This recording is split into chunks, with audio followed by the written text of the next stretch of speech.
Good day, good afternoon, good evening everyone, this is Viper of Viperland, and I am back here in 428 Shibuya Scramble. And we kind of left off in a spot that I don't really know necessarily how to proceed. It seems like this might be a good spot because he has a... Oh, because we hopped over, that's why. When we hit his, we hopped over to Osawa. So we can go a little further in Minorikawa. Osawa and Kano have hit their ends. Aki is at a keep out, which we haven't found one for yet. And Tama's... we gotta change something. We gotta redo hers to get her out of the bad end. But Minorikawa makes sense to make our way through. This is where we left off, because I know we immediately jumped as soon as we could. Also, hello Sir Jude and Ramen. How you doing tonight? Welcome to Viperland in the chat. Yeah, lots of evil to be continued. Like anyone even cares. A jolt of tension sparked between the two men. I beg your pardon? A woman interrupted. But Mr. Arai does have a schedule to keep. And who are you, Ms. Sukozawa? I'm the producer. Well, listen, Sue. Woo. I'm in the middle of an interview here. Please don't interrupt. What? That's how you conduct an interview? That's right. That's how I roll. Look. Whatever. Whatever. Alright, growled.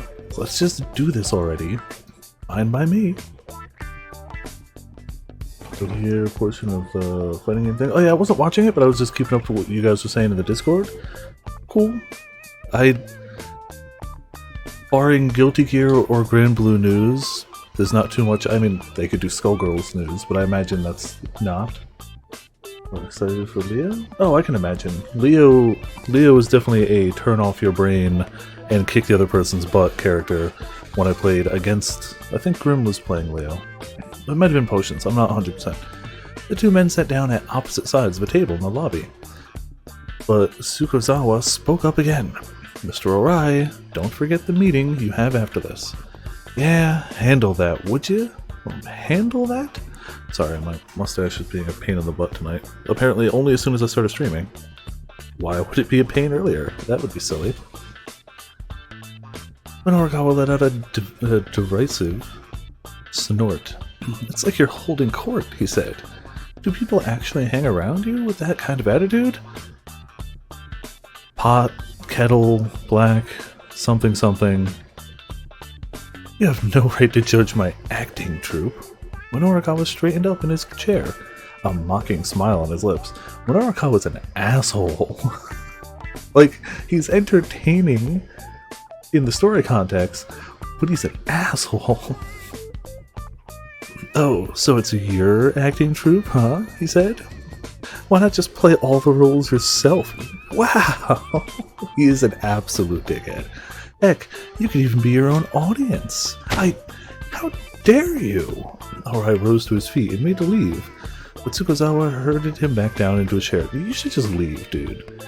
This interview ain't gonna be worth it. You should just leave. Minorikawa continued as if he hadn't heard.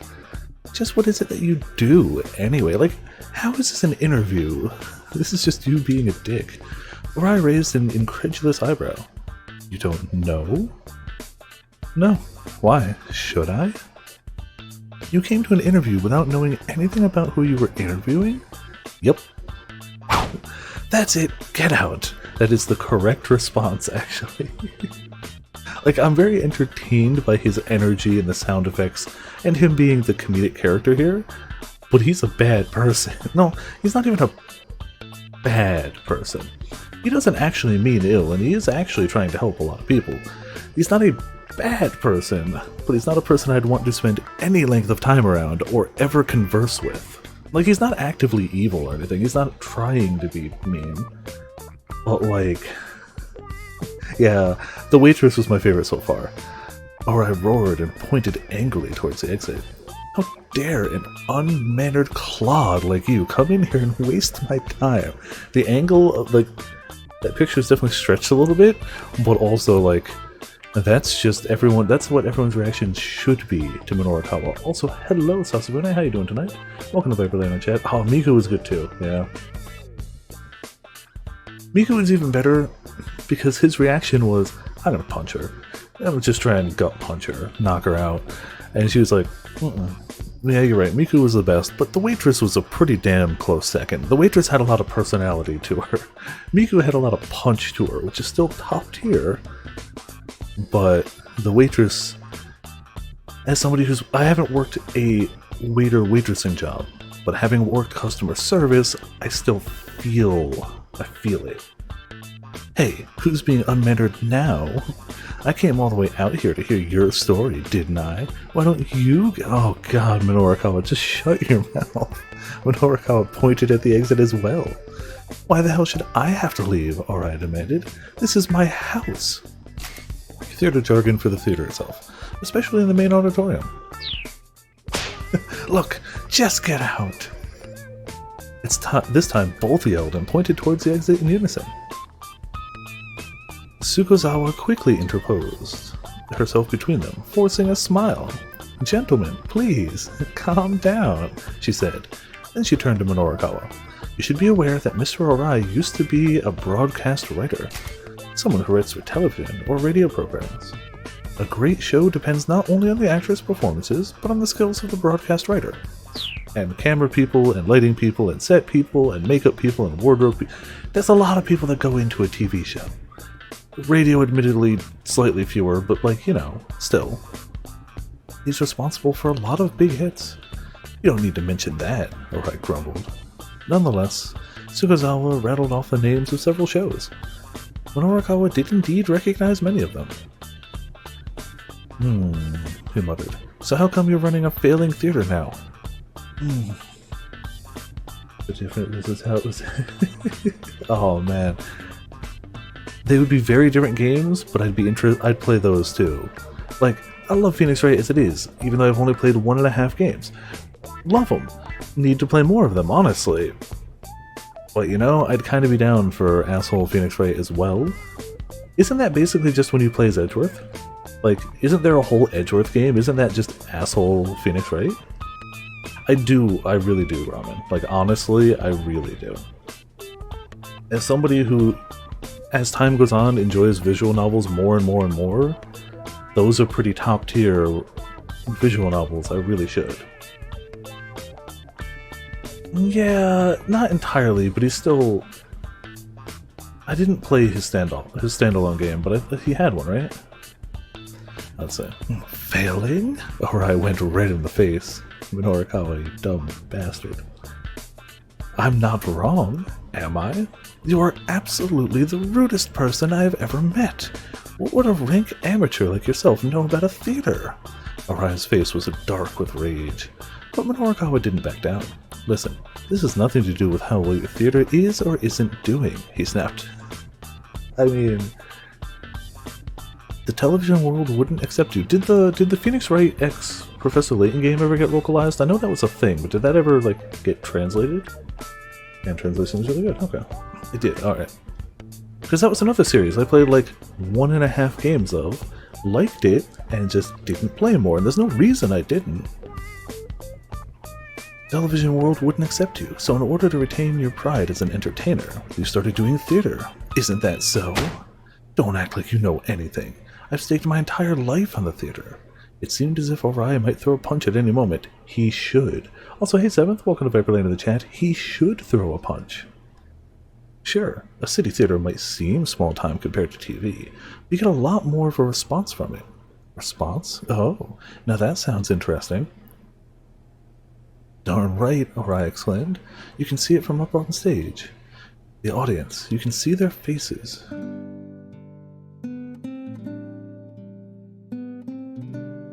It's a shame when it has to come down to fan translations, especially when it's something as big as Phoenix Wright. Like in the world of visual novels, which admittedly has a smaller audience than, let's say, AAA shooters. Admittedly a smaller audience, but I feel like when you talk about visual novel style games, people know Phoenix Wright. Even people who don't play visual novels are like, yeah, Phoenix Wright. Even if they only know the memes, you put out a Phoenix Wright game, it will sell. So it's weird to think of oh yeah, they made Phoenix Wright games, but they didn't localize it. Are you Square Enix? Are you allergic to money? Like, Square Enix used to have that thing that's a little less now, where like they'd put something out in Japan and they'd be like, "Oh, what's that? Like millions of people want these?" Yeah, yeah. Think of how much money they'd. I would have bought Kingdom Hearts 1 again and 2 again for Final Mix back then. Nowadays, like, clearly I'm not doing that for Persona, and I like Persona arguably more than I liked Kingdom Hearts 1 and 2. But like at the time, at that age, I would have been like, yeah, money, money, money. Here, more content. I'll take it. Back before the days of patching and DLC. Like, oh, Nintendo could make a killing with the Virtual Console if they just did anything with it. That's it. You have the games. It can't be that hard to get them to run on a Switch, I assume. Maybe I'm wrong. Maybe there's technical limitations. I don't know. But, like, they'd make a killing. There was a passion in Orai's voice now. You can really feel it. When the audience is enjoying themselves, you can feel that energy. You can't get that from doing television. Thinking back on it now, my time spent working on TV, let's say, what's a good analogy? It's like being handed a towel that's already damp. Yeah. No, that's not right. Okay, so a better analogy would be, and without further preamble, Orai began talking about his turbulations back in his broadcast writer days, when Orakawa smiled inwardly. This was his plan all along.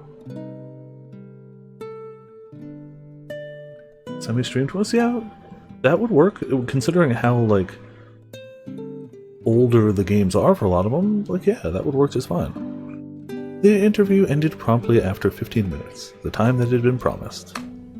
Both men emerged from it as if from a daze. When Orakawa found himself staring Orai in the face, shaking him by the hand. So, what kind of story did I just get? He asked, speaking half to himself. You heard about one man and his life, and I have to admit, it was a good interview. Thanks, you have my gratitude.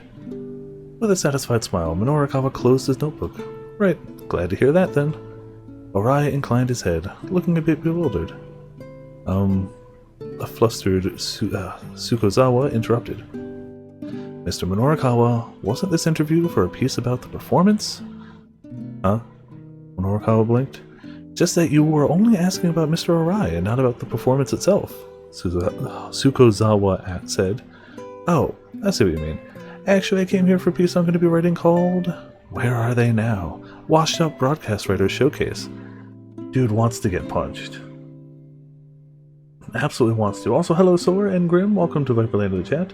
They've announced for Strive and Black Samurai Man get gameplay. Nice. All is right now. Yeah, Leo seemed like a lot of fun. Being on the receiving end of Leo was painful. But he seems like a lot of fun. I washed up. Orai was right in the face all over again. You bastard! How dare you! Forget everything I just told you. I do not give you my permission to use it in your magazine. Hey, you're too late. What? I've already heard your whole story. You should be grateful that I'll be writing a piece on it. You bastard! With a wild look in his eyes, Orai snatched up a hammer the stage crew had left nearby. Kill him. It won't even be a bad end. Just make a swap character. Oh, wait, we have to hit B. We have to hit B. It is the most in-character answer we've seen so far. Also, he deserves it. We have to hit B. We'll pick the right answer after this, but we're hitting B. Go ahead. Hit me. Oh, I'll hit you, alright. Alright, wave the hammer. Somehow this is going to be the right answer. Or it won't matter because the phone will ring. But the attack came to a sudden halt as a ringtone startled him out of his fury. Or out of his fury. Hold on a moment. Norika said brightly. I have to take this. Man's about to murder you with a hammer because you're an asshole. So you're like, wait. Gotta take this. He whipped out a cell phone. Hello, Minorikawa speaking. This is Osawa. Wow, he'd called back a lot sooner than Minorikawa had expected. Have your daughters come home then? No. Actually, there's a favor I'd like to ask you. A favor? Minorikawa thought back to his visit to the Osawa residence, like 15 minutes ago. 20. Hold on, I got a phone call. Don't murder me yet, yeah. Be a real shame if the person calling had nobody to pick up because I was dead. The drawn curtains, the stricken look on Osawa's face, Minorikawa's instincts had sensed something significant going on. Apparently, getting the full story wasn't going to come without some cost. A favor, huh? Is it something urgent? I'll pay whatever I have to. I just need you to look into something as quickly as possible. His voice had the telltale desperation of a man who'd been backed into a corner. Alright, Minorikawa said. I can help you out, for a little while. What the heck is my throat?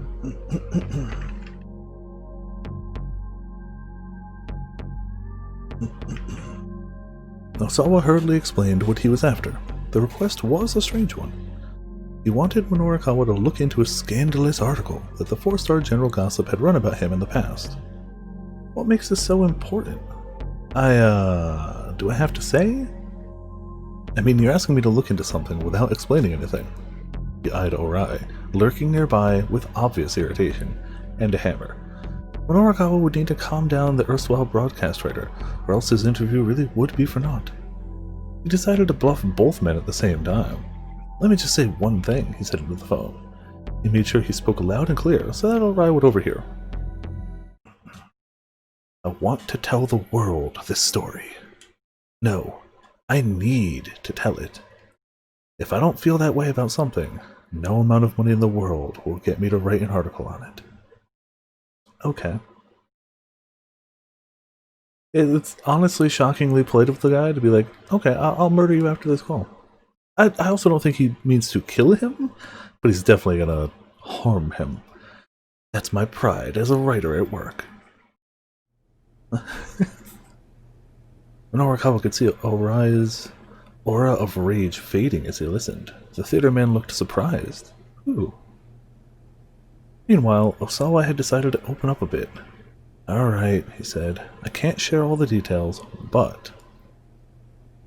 Okay, he's in a talkative mood now. Good job, Minorikawa. See, this is going fine. The power balance of the entire world might be at stake here. Oh. Osawa continued, and I mean that quite literally.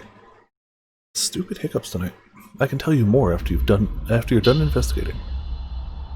Wait, is he serious? How could the world's balance of power hinge on looking into some alleged marital affair? It was so absurd that Minorikawa had to fight the urge to burst out laughing. A person would need to be out of his mind to believe a story like that. But Minorikawa was already out of his mind. And sometimes, the truth was so ridiculous, it really was stranger than fiction. Osawa wasn't lying. Minorikawa's instincts told him that much. Alright, he said. I'll check the editing department's notes from back then. I'm sure they keep notes on it this long.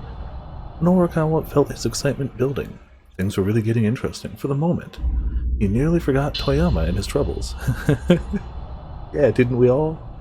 If it wasn't for his daughter, I wouldn't care about his troubles. I don't want to see his daughter made an orphan. It's the only reason I care. And even then, still barely.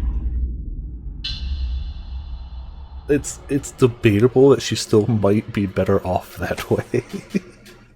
Like, she might just be better off as an orphan. Start again. See if you can find better. You can't really find much worse. Like, yeah, you could absolutely find much worse. He's not violent, he's not abusive. But in terms of this game, he's definitely the worst character. But, like, worst...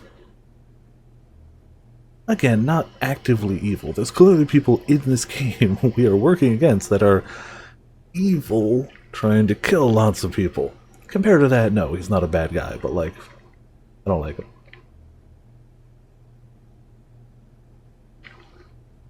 Delicious. When he ended the call, Orai approached him and extended his hand.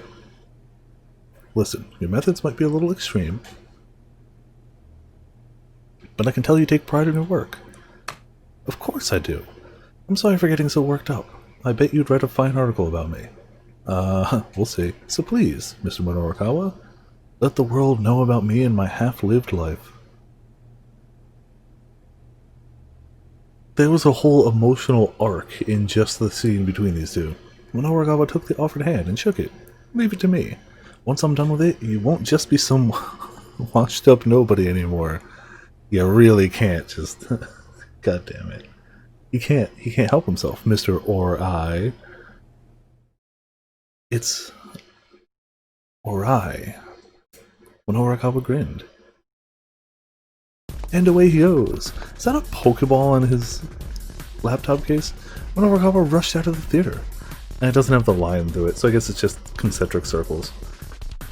He'd completed all the interviews that he could get done before 4 o'clock. Now he had an hour left to write it all up to convince the folks from the loan company that the gossip could stay afloat. His go and his minimal breaks. He can't. This is like 8 years before Pokemon Go existed? Definitely could not run on one of the phones they have here. I'd believe time travel. Roar! He let out a little roar, psyching himself up for the final push. True, it's always time travel. All the best visual novels have time travel, right? This is the Pokemon universe. That's also fair. He's a trainer. Those aren't phones, they're Pokegear. It all checks out. Okay, so we got another guy who's to be continued, which definitely leaves us in some issues. So if we keep out here and no apparent way to get to it, I don't think. Sometimes they're plus or minus a little bit. That's Osawa. That's Osawa.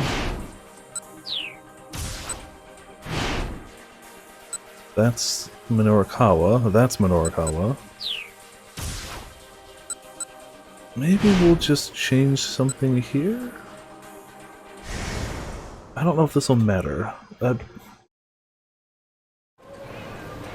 I'm not sure. Because she hit a bad end, but I thought we changed the world state, but it doesn't seem like we did.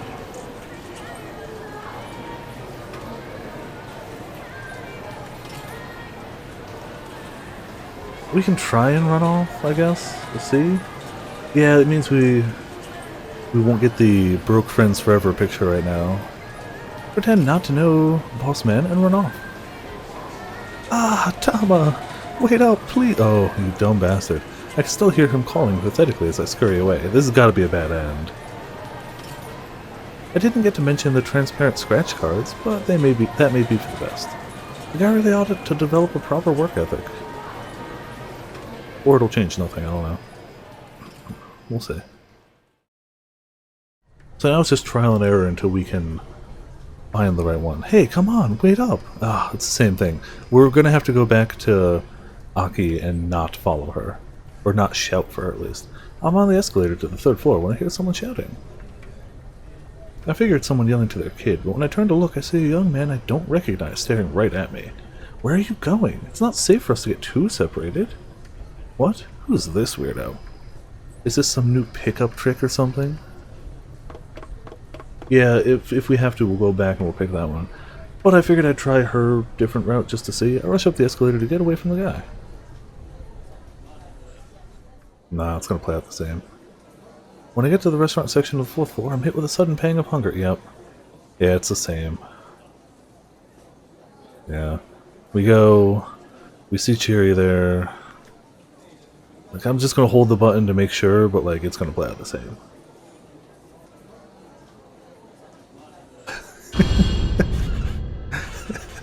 The poor restaurant. Early afternoon snack. Like, it is truly insane the amount she's consumed this day. And it's what, 3 o'clock at this rate? Just, like, it's before 4? Right? Hold on, what time are we at? No, it's not even 3 o'clock. It's not even 3. And the amount of food we've on camera seen her consume. Ah, crap. Yep, okay. We don't need to see this all the way through. Okay, so it seems like that doesn't change anything. We need that one. Also, hey Potions, how's it going? Welcome to Fair Play into the chat. I assume she paid for it, because they didn't kick her out because she didn't pay. They kicked her out because they ran out of food. Oh, it was an all-you-can-eat buffet, that's why. So she paid once. So shouting is the wrong call. Let's see about going after her. He decided to go after her. Had she forgotten where he was waiting for her? She stayed on the escalator, heading up towards the top floor. See, this looks the same. Aki followed her, but by the time he reached the top, she was out of sight. This was the restaurant floor. Okay, so this is the same thing. He's going to hit his dead end, but it should change Tama's path, because he didn't actually call out to her. So, hopefully... Just going to let this play out just to make sure it is still a... Yeah, I'm pretty sure it hits the same keep out dead end. But that makes us get progress on Tama's, and that's cool. Yep. So that does mean this is still an accurate path for him. Man, the poor restaurant. The poor restaurant. Like, when you go to an all-you-can-eat buffet and that's how you leave it, you're not human. You're not human. Also, hello, Bertie. Welcome to Viperland in the chat. How are you doing tonight? Thank you for the host, as always. Hope you're doing well. Yep, we read all this last time, so I'm just going through just to make sure it hits that same end, because I don't want to have to go back to Tama and then like find the way to warp here and be like, oh darn, I didn't hit the point, so I'm just going to let it play out. There we go. There's the keep out. Okay. Now we should be able to go back to Tama and make some forward progress. Yep. Doesn't matter what we pick. We know that now. If it doesn't matter what we pick, we're gonna see the... We're gonna pick the better answer. I'd rather my permanent game state be... I owe him a little bit, I guess. Unfortunately, I don't say nowhere that might work. Stay where we are.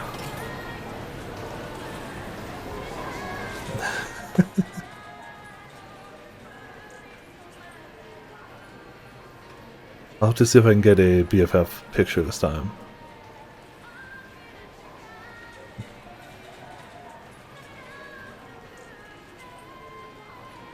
Cool, cool.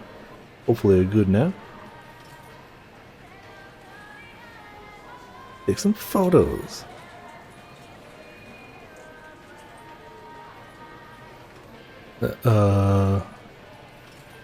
Ready? Alright, in theory, I think I got all of them. But I guess we'll have to wait and check after. After that, I part ways with Mr. Bossman and head to a different floor. I don't tell him about being able to see through the scratch cards. The guy really ought to develop a work ethic. Now we hit the escalator. Presumably we don't get stopped this time. Yeah, we'll do. I'll have to tweet him out, but like, we could do that. The third floor, yep, wow, okay. Already knew. Oh, so we don't see the restaurant. The third floor is packed with young girls. I spot a shirt that catches my eye and head to the fitting room to try it on. There I realize there's something in my pocket. Something I must have been carrying around for a while. It's a photo. A photo of a white man. Oh. Oh. Who's this guy? Actually, let's real quick see if I did actually get the photos. All three. One of them's got the icon in the corner. Sadly, the one I wanted to have the clearer image, but we'll be okay. I'll definitely show those later.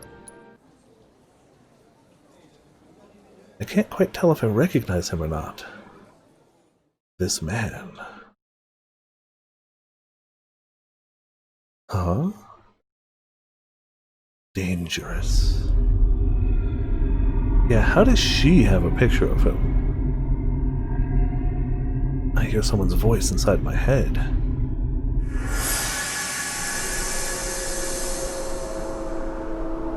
Stay away from him. Wallpaper hype? Hell yeah. Flashes of memory flicker in my mind. I see a girl standing before me. I can't quite recall her face, but I get the impression she's someone very important. She speaks to me. This man is dangerous. Stay away from him. Oh, that's her murder friend. I mean, her Middle Eastern friend. I mean, the badass chick. Anon, yeah. I mean, she murdered a lot of bad guys with just a knife. Heavily armed bad guys with a knife. That's all. Then I snapped back to my senses. It feels like I was right on the cusp of remembering something critical. At any rate, it seems that there's some connection between me and the man in the photo. Try as I might, though, I can't recall anything more than that.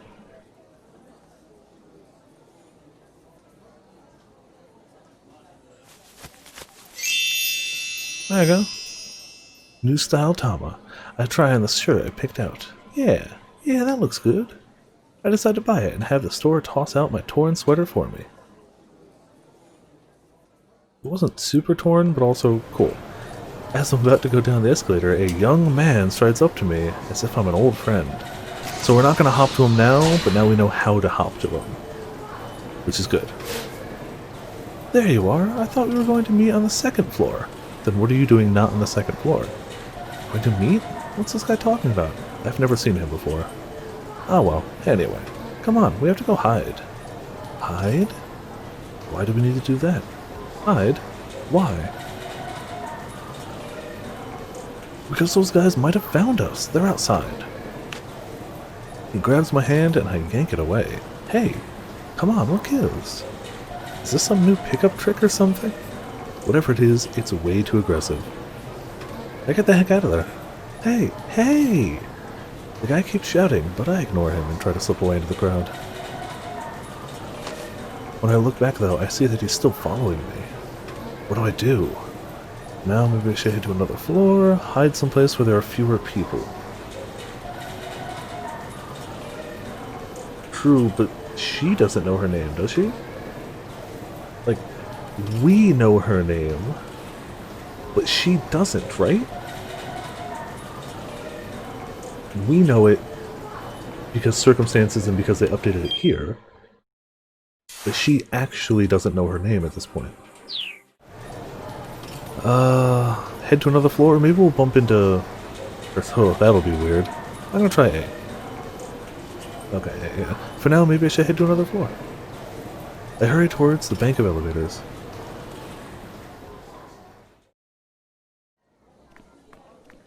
Yep, that's an elevator. Oh, hello.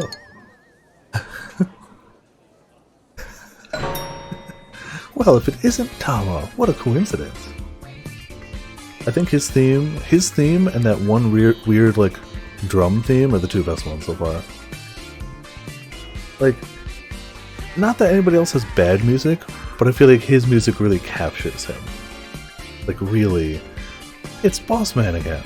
I try to walk on by like I don't notice him, but it's already too late.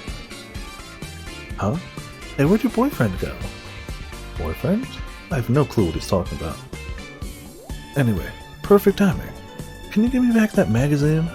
Nothing you're saying is making any sense. I peer at him in confusion. Once again, Boss Man looks like he might start to cry. His neck is very far out. Like... Welcome back, Potions. Don't tease me like this. I did give it to you, that right? I had to go watch the Guilty Gear trailer again. Oh, I'm gonna watch it after this. I assume it's in the Discord, and if it's not, I'm assuming it'll be easy to find. No, you didn't give me anything. I get it. You wanted that 100,000 yen all to yourself, so now you're playing dumb, is that it? No, I honestly have no idea what this is all about. But now he's all worked up and getting red in the face. Look, you might have amnesia, but that excuse ain't gonna fly with me. Amnesia has nothing to do with it. He doesn't seem to want to believe me. Oh boy, why am I yawning tonight? No matter what I say. Come on, hurry up and just give it back. Otherwise I'm gonna start bawling here. Real loud. I believe it. He's gonna cry? Seriously? This guy's a real piece of work. Well, what's it gonna be? You're gonna make a grown man cry? It would certainly be pretty embarrassing if he starts sobbing now. But I can't exactly give him back a magazine I never had. Oh. Is that a Tama mask in the back? The elevator door's open. Oh Nope, no! It's just it looked like it on the poster. Well, if it isn't our little entrepreneur, we've been looking for you. It's the two thugs from before. Well, there's no avoiding them this time. Asao Ozu and his underling, Yutaro Segawa, members of the Tenryu Gumi Yakuza Syndicate. Really? Okay. Ozu is quite frightening when angry. His nickname is Ozu the Ogre, but despite his strong emotions, he's very logic-driven. Segawa is the archetypical punk who likes to get into scuffles, but he's also a really good cook. Thanks for humanizing him.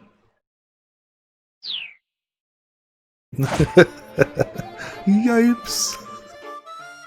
Man. This game has got such good, single shot, you just show that to somebody, it's just like, yeah, no, this is just... Yeah, you might not know everything going on, but, you get a good grasp of it.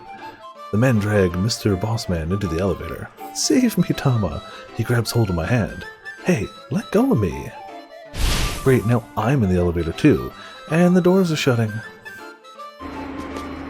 Now then, Mr. Bossman, says the bald-headed man, there's nowhere else to run. His tone is polite, but also pretty foreboding. Whoa, wait, just hold on. I can get you the money. I'm just about to get loads of it. Enough of your poppycock, snarls the younger guy. Balderdash, claptrap, straight up nonsense. Taken from the Dutch papek, meaning soft dung. Haven't we read this exact one already? Weird. Also, is that just a poster for The Grudge in the back? I really mean it this time. Please, you have to believe me. I can pay you 100,000 right now. 100,000? You're really carrying around that much? Asked the bald man. No, not me. The girl. The men turned to eye me in unison. She's holding on to something that's worth 100,000 yen. What? The sudden turn in the conversation has me all flustered. Tama, please, Bossman says. Just hand it over. I already told you, I don't know what you're talking about.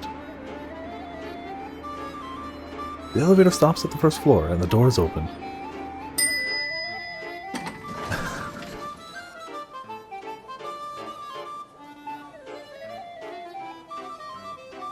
Oh!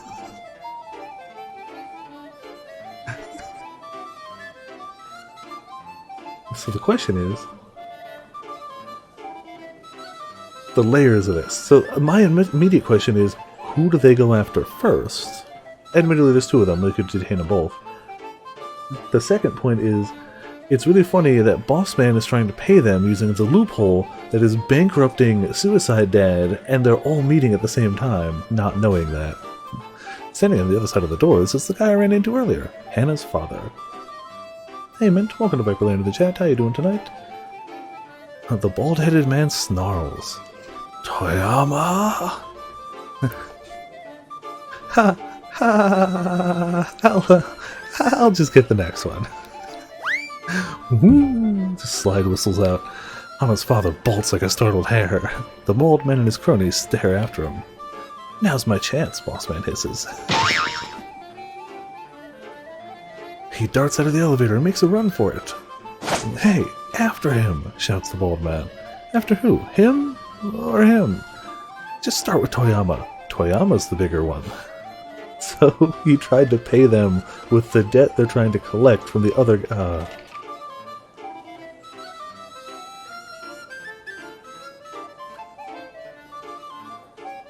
Yeah, Ramen. Very much so. Also, hello, Unwise Guy. Welcome to Viperland in the chat. How you doing tonight? Don't know. Okay, hold on. This is absolutely getting on my nerves. I should have done this before. It wasn't bothering me before stream.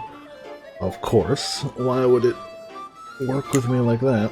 Let's see if I can just use a little waxing at the stupid mustache out of the way. It's been better lately, but it's really just getting on my heckin' nerves right now, so give me 1 second, see if I can just get it out of the way. Got a little wax.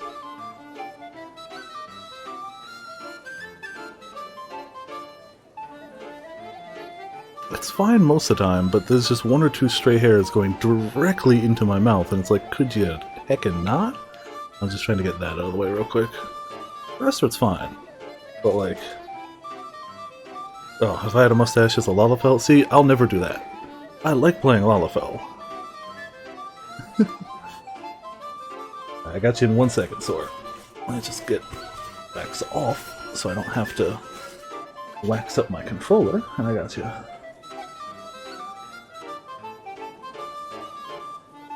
I don't think it looks any different, but it feels heads and tails better. I should just get in the habit of doing that before stream. But again, it wasn't bothering me before stream, because of course not. There we go. Hi, my name is Bill Gates and today I'll teach you how to count to 10. 1, 2, 3, 95, 98, NT, 2000, XP, Vista, 7, 8, 10. That's how Microsoft do, yep. The two thugs raced after Hannah's father. They've left me all by myself. Are you ready for the... what are they, dwarves they're calling them? Are you ready for the dwarf pet? I'm so ready. They've left me all by myself. I'm worried enough to think about going after them, but before too long I have lost sight of them all. For a long time I just stand there, dumbfounded, like a hurricane victim lingering after the aftermath.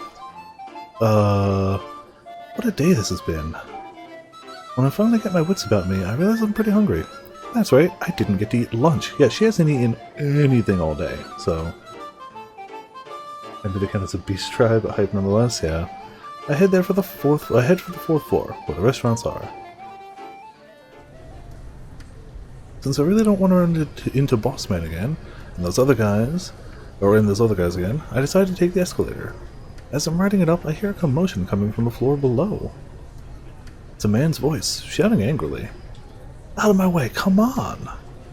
I pay the outburst no heed and let the escalator take me up, not even gonna be like, what's that? Let me peek. Well,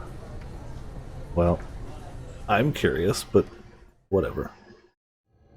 When I arrive at the 4th floor restaurant section, the sign for a Chinese buffet catches my eye. A style of dining where guests serve themselves freely from an array of prepared foods. I haven't been to a Chinese buffet in a long time, but man, they're always tasty when I go. And they give a good excuse to like try things you wouldn't normally try. Many hotels and restaurants tend to hold buffets at lunchtime, or for brunch. Sometimes, however, this just winds up being a kind of a cruel trap, with crowded lines making it take forever for you to get even near the food. Oh, Grill. I expect this from others. I don't expect it from you, Grim. Also, I'm still entertained by it, but didn't expect it from Grim. Alright. Saw it on the Reddit. Here we go. Tiumi.foul whom do you fight HMPH back quote Omega? How view GWIB? And do you view even Eauze Azunyati is fouged to falsehoods? Its city states all boo on deceit, and its faith is an instrument of deception. It is new but a cobweb of Get some of them right. To view even Eauze is to view even yothing. In Eauze, the beast tribes often summon gods to fight in the stead, though Yao waits on we wawa we responding kind. Which is Stuanj? Is it Nia? That we've otherwise engaged. It got some of those very, very right, which is shocking. I kind of love the ones that got right. Instrument, perfectly done in text-to-speech. Oh man, that was actually pretty good. That was pretty good. In my Biki Chinese restaurant, the name means something along the lines of Fire of Morning. I guess fire is important for cooking, but that's kind of an unsettling thing to call an eatery. Yeah, oh well, I guess the name doesn't really matter. I'm in a mood to straight up devour some Chinese food. That's relatable. That's me every minute of every day. Yeah, it was shockingly good, yeah. They're straight up programming Google Translate to understand, whoa. When I go to enter though, I'm stopped by one of the employees. I like to think that she's just, because this is the third time at different times, and two different characters, we encounter her. We encountered her on the bad end for Tama, but we're also encountering her now at least 10 minutes later. It must be. Minimum 10, probably 20 minutes later. Aki finds her when Chiri's still there, and we found her when Chiri was about to leave, and she hasn't stopped crying. She just hangs out at the door in tears, ready to scare people. Oh, I'm sorry, miss. I'm afraid we're not accepting any more, customers. I mean, we're not really open. Not just now. She sounds a little bewildered by her own words. Why not? Well, you see, one of our other customers ate all of our food. Someone ate an entire restaurant out of food? Is that even possible? What I'm trying to say, miss, is that we're, closed for the day. Go figure. Looks like Mr. Bossman's bad luck has rubbed off on me. I guess I'll have to look for another restaurant to... Oh, hey. Hold up. Who's that kid? I hope good things happen to Hannah. She's been dealt a bad hand because she has Suicide Dad as her father. But she doesn't seem bad. Now when somebody ate all the food and it isn't Chiri, Hannah deserves better, yeah. Lying idly across the seats in the waiting area at the front of the restaurant is a young girl. Is this girl that dismal-looking fellow? Is this the girl that he's been searching for? She looks so sad it makes my heart ache. I can't just leave her alone.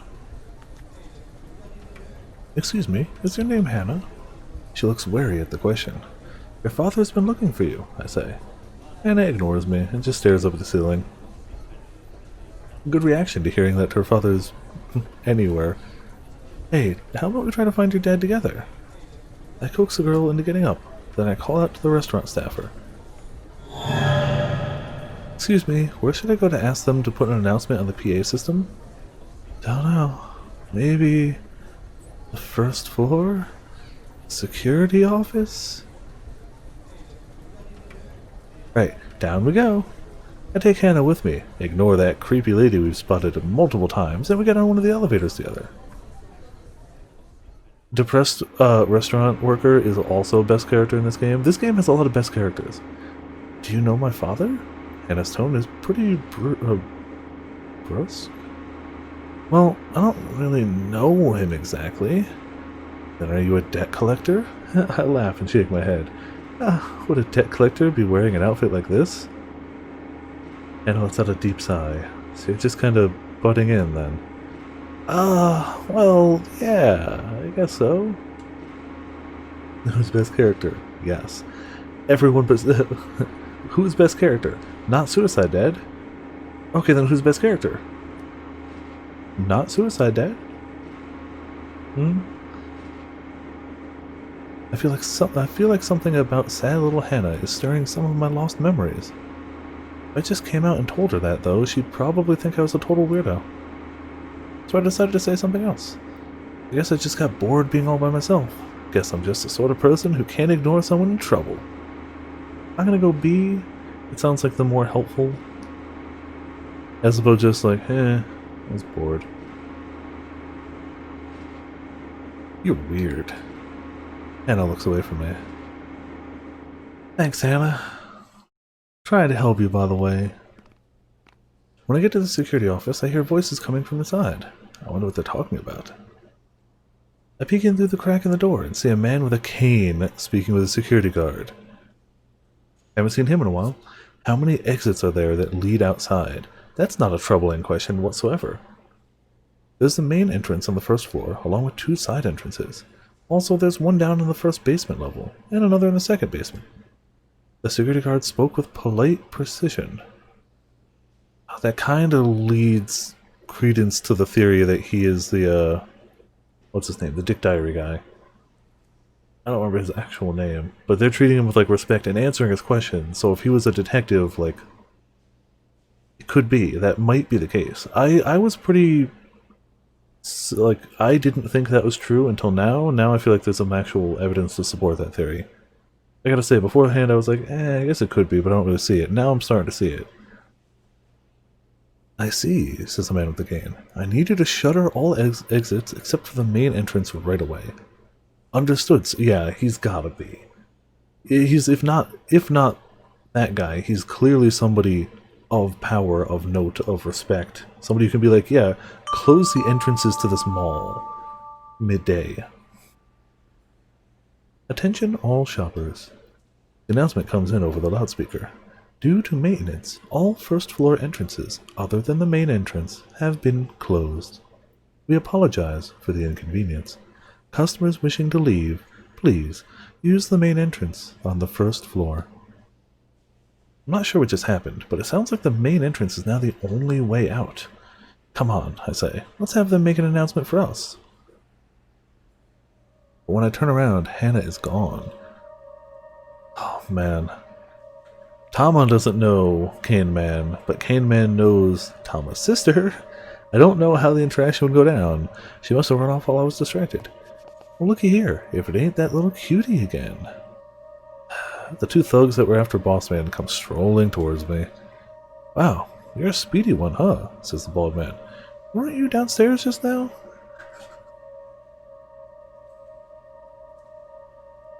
How has she not pieced together that she clearly has a twin at this rate? Like, how has she not, like, common sense has been like, if not a twin, how has she not been like, I got a doppelganger around here, don't I? Like,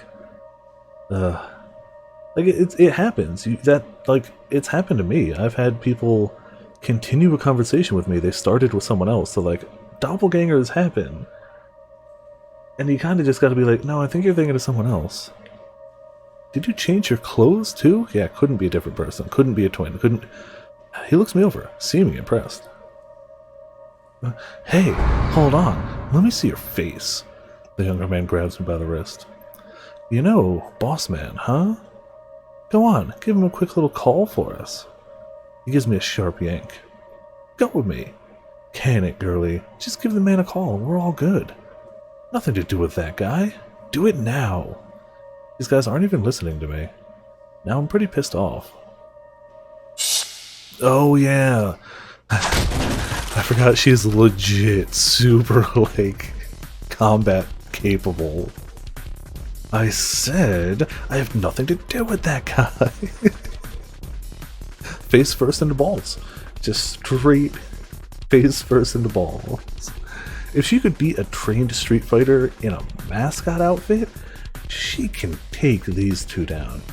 Also, yeah, she is just straight up Kiryu at this rate, right? Beating up random Yakuza that get in his face just on the street. She's just full Kiryu now. That was definitely heat action. I whipped my man-handled arm in a wide arc and sent the younger man flying into a stack of boxes. Guess he must not have been expecting that. He hits hard. The impact knocks him out cold. I also, as I'm going through more and more of Yakuza Kiwami and just Zero and Kiwami and just doing combat, I love that no matter how intense it looks in combat, unless explicitly stated, it's not lethal. So like, Kiryu can take a dagger, run up to a guy, and jab it into his stomach as a heat action, but after combat he's okay. He's just knocked out. It's fine. He didn't kill anybody.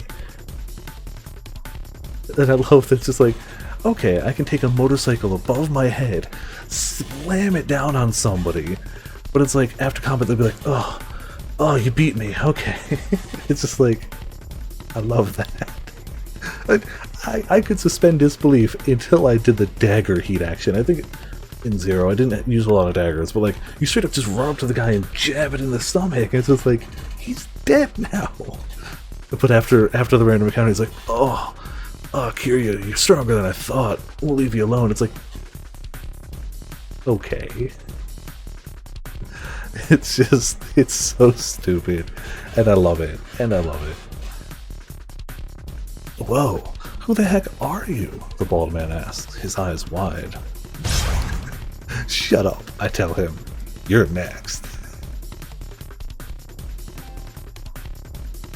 There's just some screenshots of this game I just want to show somebody, because there's so much between the text and the visual. There's so much information right there. It's like, over the bridge into the river, wait, they crawl back out and kneel in front of you. Yeah, like, I am enjoying goofy inconsistencies like that in Yakuza. I'm enjoying every aspect of it. Though I'm on Kiwami now, and I'm only in chapter 4 because I'm like 40 plus side quests complete. I'm not trying to 100% it, just every time I find a side quest, it's fun and I want to do it.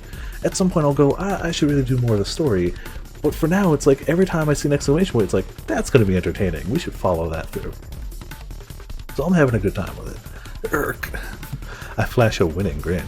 He gathers up his fallen friend and drags him away as fast as he can go. Okay, that was pretty strange. It was just like when I was fighting Miku. My body seemed to know how to pull off all these moves instinctively. Am I a martial artist, maybe? Hana's belt is giant. Oh, I didn't even notice that. Anyway, I gotta find Hana. Hold on. I did actually save that picture right there. Is it really that big? I didn't notice. Yes, that belt is huge. How are belt loops even made for that? How? How did I not notice that? It's massive. Easier said than done. I wander around the building, but I don't see any sign of the girl. Maybe she went back home? Evidently, or eventually, I slumped down on a bench in a corner. I wish I could go home too, I muttered to myself. Oh no, something cold presses against my neck. Oh no. What? Is that? I think it is. Oh no! Make a scene, and I slit your throat. Oh no, it is a knife. I don't recognize them, but they're all in black, so they've gotta be the part of the syndicate. Two foreign men grabbed me by the arms from either side.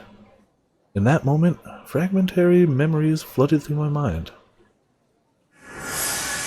They look American, yeah. I'm on a street. It looks like someplace in the Middle East. I'm being dragged along by several men.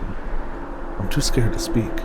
There are people on the street, market vendors, but none of them seem willing to get involved. The men drag me into some back alley. Help me. Please, somebody help me. I'm being abducted.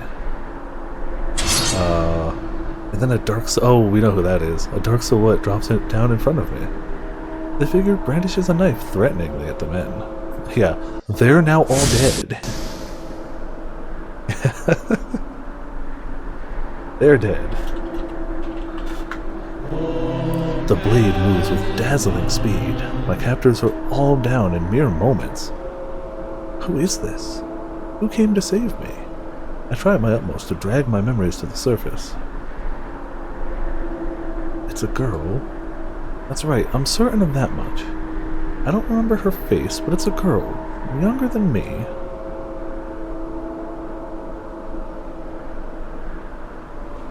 Walk faster.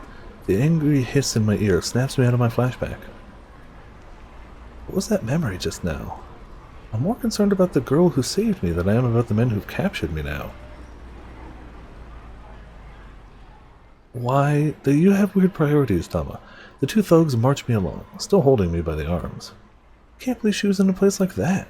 Yeah, talk about giving us the runaround. I can't figure out what they're talking about. A place like what? Giving them the runaround? Do you know me? The two men look at each other. Wait, are you the other one? One of them peers closely into my face. What are you talking about? What do you mean a place like... I stop as a sudden idea comes to me. Hold on. Are you talking about that storehouse? The men look utterly confused. What are you talking about? One of them asks. I explain that I've lost my memory. This seems to make them pretty anxious. We gotta report this.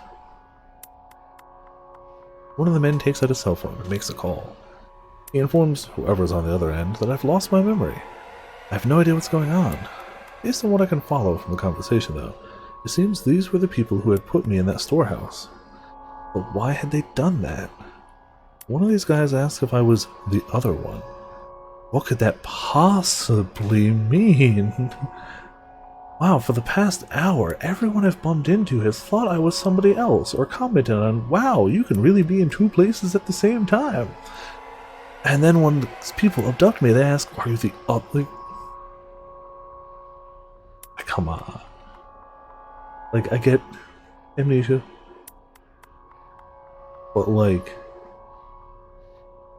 yeah, a little bit like Aki. Not full-blown Aki, but she's Aki adjacent. Hmm? Could it be? Did they abduct me because they mistook me for someone else? Yes. You're so close. You're so close.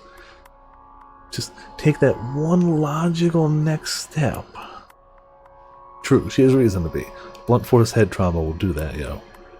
If so, who? The more I try to think, the more muddied it... Yeah, that's... She might legitimately have a concussion, too. Beyond amnesia as well. Like, she has reasons. But, like... Calm down. Just calm down. Let's think of what we know. What I do know for sure is that I woke up inside that storehouse. And evidently, I took a blow to the head. And that's the cause of my amnesia. Hold on. That's strange. If these people had kidnapped me before, why wasn't the storehouse, well, locked? Seems pretty sloppy if they wanted to keep somebody confined. What could all this possibly mean? It's no use. I haven't the foggiest. None of this makes any sense at all. Let go of her. Oh, I craned my neck to see who spoke. It's the man with the cane who is... Well, we know the man with the cane definitely has bad blood with the... Oh no! The Syndicate, we'll call him now. No! So while he clearly has some issues with Hitomi / Tama, he clearly has bigger beef with the Syndicate. Who the hell are you? One of my captors barks. I said, let her go. Did you not hear? The man with the cane pulls a gun from his suit pocket. Get lost. This isn't worth dying over. Yeah, and like, I remember us seeing the man with the cane back when the initial trade-off happened, but we saw it from the point of view of Aki, not Kano. Kano has not seen the man with the cane today, so there is evidence mounting that he could definitely be, I can't remember the guy's name, but the Dick Diary dude. The evidence is definitely now starting to be there, for sure. The two men take a few steps back, and then bolt out of the alleyway. Who are you? My voice trembles slightly. Oh? Guess he's not here. The man takes a quick look around. He's looking for Aki. He? You mean Mr. Bossman? All that matters is that he's not here. Gun in hand, the man slowly approaches. Hitomi Osawa. I know you've done nothing wrong. What? I feel a jolt of surprise at the name. Hitomi Osawa. Is that my name? His face, a mask of stone. The man points the gun right at my head. Please, no hard feelings. Yeah, no hard feelings. I guess I'll just take the bullet. But can man let the head kidnapper go is a thing? Yes. Yeah, the detective let the guy go. I'm guessing... Again, I wish I could remember the name of the detective dude, but like, I'm guessing he knows a lot of what's going on, and probably just wants to get Aki out of there. That's why he's absolutely trying to take down Hitomi, because... Okay, so the Syndicate is trying to get their hands, from the best we can tell, with the pieces we've got so far, the Syndicate's trying to get their hands on Hitomi because she's been given the antivirus to the boom, 24 hours you're dead, or however long, 12, 24. You die quick, 100% lethal, super contagious virus. They want the vaccine so they can give it to their own people, so they can just have this big weapon they can put out. From that point of view, from somebody who goes of the mentality of ends justify the means, it makes sense to take her out. Again, not saying I support this plan, but like, it makes sense why he'd be like, Aki, you need to stay the hell away from this, and she needs to die, if he knows those things. It definitely doesn't explain why he would let the head guy of the Syndicate go, though.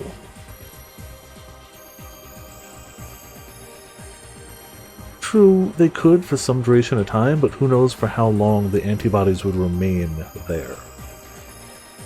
That's not something I would know. It definitely doesn't... It still doesn't square up with... That's the one thing that still makes me think otherwise. But we'll find out. We still clearly got time to go. And we have our last jump point too, right? Right over here. The man. Yeah. Everything else would make sense at this point, but that throws a wrench into it. The young man. It's Aki time. I can't believe that the way we ended up doing this, Tama and Aki were our last two. That's never happened. Aki took the escalator down the 3rd floor, and there was Hitomi, standing right in the open, after he'd been searching for her high and low. There you are! I thought we were going to meet on the 2nd floor, Aki said. She stared back at him in confusion. What I really want to know at this rate, now that it's been, like, at least 20 minutes, what's actual Hitomi up to? Like, she didn't get kidnapped by the people. We know, because otherwise they wouldn't have kidnapped her sister. So if nothing else, she bumps into the debt collectors, and she doesn't get kidnapped, to the best I can tell? She stared back at him in confusion. Oh well, anyway, come on, we have to go hide. Hide? Why? She gave him a dubious look. Aki felt like something was off, but now wasn't the time to dwell on that. Because those guys might have found us, he said. They're outside. He took hold of Hitomi's hand. Hey, let go, what gives? She quickly yanked her hand away. Huh? As Aki tried to make sense of the way she was acting, she took off down the corridor. Hey, Hitomi! He hurried after her. It's like changing her clothes had also changed her personality. Still, he couldn't just leave her alone. The kidnappers might well be closing in. He stayed in pursuit of her, trying not to draw too much attention.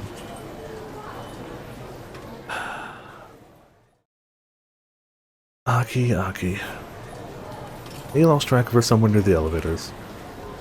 How? Crowded, I guess. What is her deal? Unsure of what else he should do, he headed back down to the rendezvous point on the 2nd floor.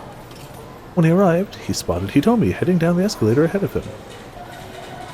Hitomi! Aki shouted, but his voice vanished into the noise of the crowd, and she disappeared into the 1st floor. Damn it! Aki rushed down the escalator. He took the steps 2, 3, 5 at a time. He made it to the 1st floor and looked around. There was Hitomi, about to take a different escalator back up. It's a shame I can't play copyrighted music right now, because this needs yakety sax. This 100% needs yakety sax. It just does. It does. Period. Why is she doing this? He waved his arms to get her attention, but she didn't notice and headed right back up. Down, up. What the heck is she thinking? Aki sped around and got on the upward escalator. Out of my way, come on! He shoved people aside as he ran up the moving stairs. Poor Aki. But he saw no sign of Hitomi when he reached the 2nd floor. He lost track of her completely. Oh, come on. This is ridiculous. Aki's shoulders slumped. He felt exhausted, but he kept up the search, scouring one floor after another, until eventually he made it down to the 2nd basement level.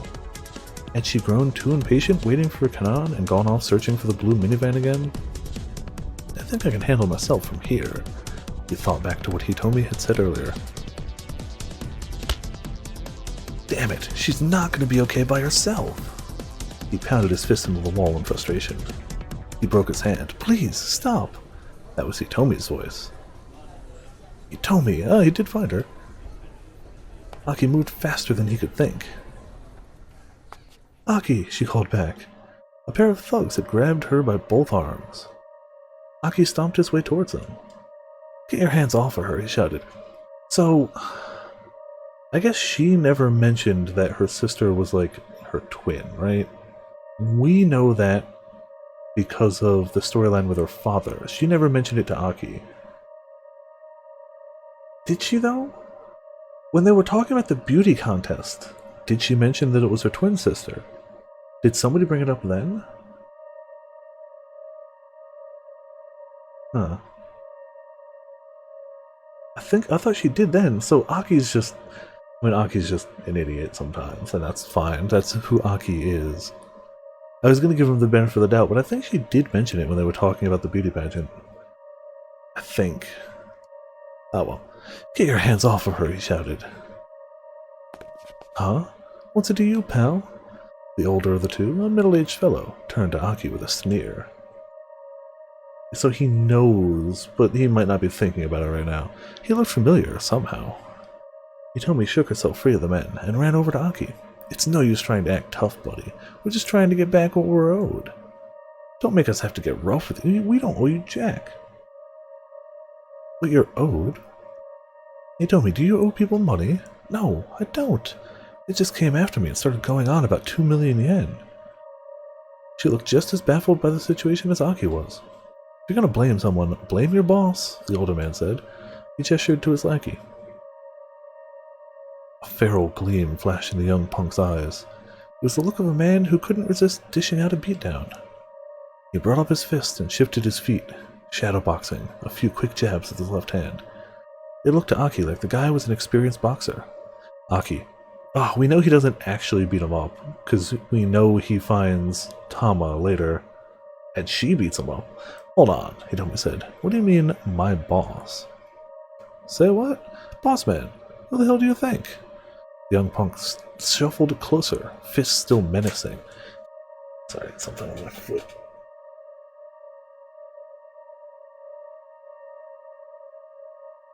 There we go. Then his expression changed. Hey, hold on. Are you Aki Endo? Yeah, that's right. Huh, well ain't that lucky, getting to throw down with you like this. The punk sounded pleased indeed. Oh, yeah, they kind of deserve it, but you know. I've heard all sorts of rumors about you, you know. Let's see how true they are. Aki didn't like his chances in a straight-up fight with a trained boxer. At least Aki knows his limits. Okay. What should he do?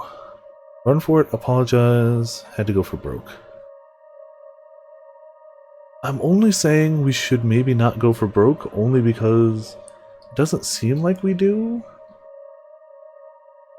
D, do it anyways. Well, I assume go for broke is the do it anyway. Kinda want to see how it goes. But if he's actually doubting himself, maybe, I don't know. He had to go for broke. His best chance was to hope for an opening to deliver a low kick. A kick using the foot or shin to strike the opponent in the thigh, just above the knee. In karate, this is known as Gendon Mawashi Geri. Since the legs are longer than the arms, this is an effective technique against boxers. He'd need to time it perfectly when his opponent took a step forward. With a loud breath, the thug shot out his left arm. Now! Aki shifted his stance and unleashed a low kick.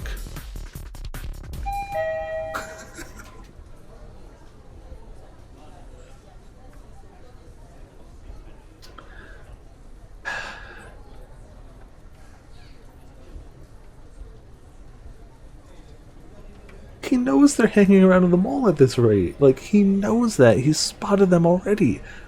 Why wouldn't he have left? He's looking for his daughter is the actual answer, but like, you can't look for your daughter if they kill you.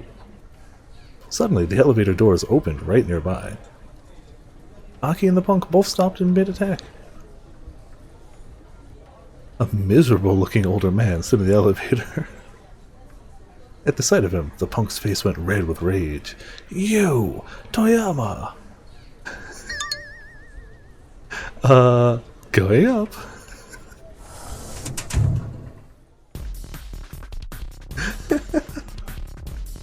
I do love that he somehow gets away every time. The man in the elevator hurriedly closed the doors. The two thugs rushed towards him, but the elevator had already begun heading back upward. "Come on, after him!" the older man shouted. The young punk raced up the stairs. "You stay right where you are," the older fellow added, glaring at Hitomi. Then he followed after his lackey. "Does he really think we're dumb enough to just wait here?" Aki scoffed. The answer is apparently yes. "Aki, I've been looking all over for you." Hitomi gave him an angry swat on the chest. "For me? What are you talking about?" "You weren't waiting where you said you'd be." "Yeah, because you went up to another floor." "What do you mean? I went right where you said, on the second floor." "Huh?" This wasn't quite adding up. "Well, it is, because 1 plus 1 equals 2. It adds up fine." "The second floor? What are you talking about?" "You went up to the 3rd floor." "No, I didn't." "Wait. What?" None of this makes any sense. Aki felt like his brain was getting scrambled. Well, anyway, at least it, just say it, dude, if you can't work through it yourself. Because, let's be honest, of course, he knows she's got a twin sister, but to the best of their knowledge, she's in a van, waiting for them. If you had just been like, "Wow, I found you wearing a different shirt, but you didn't recognize me wandering around this mall," she'd be like, "Oh shit, that sounds like my sister, maybe. Maybe she's not in the van. We could look for..." But no, the story must go on. Yeah. The two smiled at one another, blissfully unaware at how close they could have come to actually seeing her sister. What's with those clothes? Hitomi's new outfit was completely different from the clothes. So close. He's so close. He and Tama are so close to that, like, moment. I just can't quite get there. I tried out a few things, but okay, that doesn't help either. But wound up deciding on this. You tried other stuff on? Okay, that explains it. Poor Aki. At least now things sort of made sense.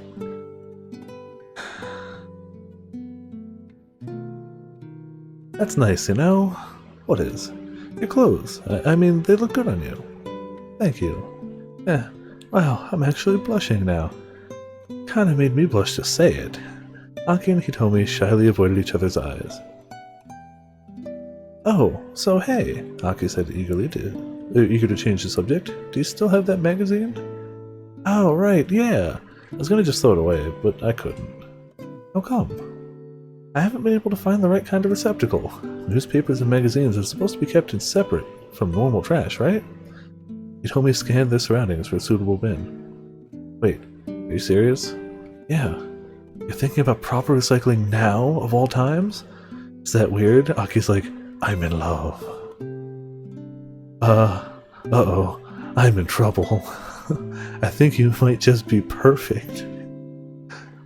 Crap, did I just say that out loud? Crap! Aki found himself blushing even harder now. "Tama!" A sudden yell snapped him out of his embarrassment. The next time I'm walking downstairs and I spot friends, you can bet your ass that's how I'm posing when I yell out their names. The musical shift too, like...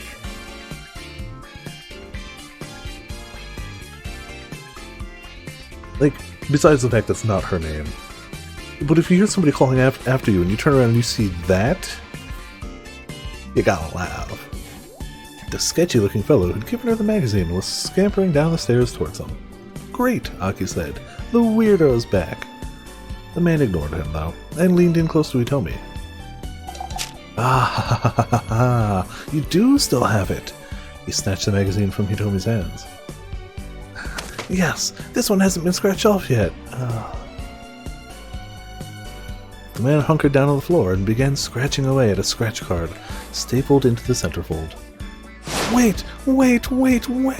Don't let him have that!" Another man came swooping out of nowhere and yanked the magazine away. It was the older fellow who'd appeared in the elevator minutes before. You can't do that, that's mine! The sketchy-looking man clutched at the older newcomer. Let go! No way! I said let go! And I said no way! The two were fighting right in front of the exit, keeping Aki and Hitomi from leaving. How do you like this? The older man shouted, scratching away haphazardly at the ticket. Now it's just a worthless scrap of paper. Ah, my 100,000 yen! You mean my 100,000 yen? Ha ha ha ha! Then the middle-aged fellow looked back down at the lit ticket. God, what are the odds?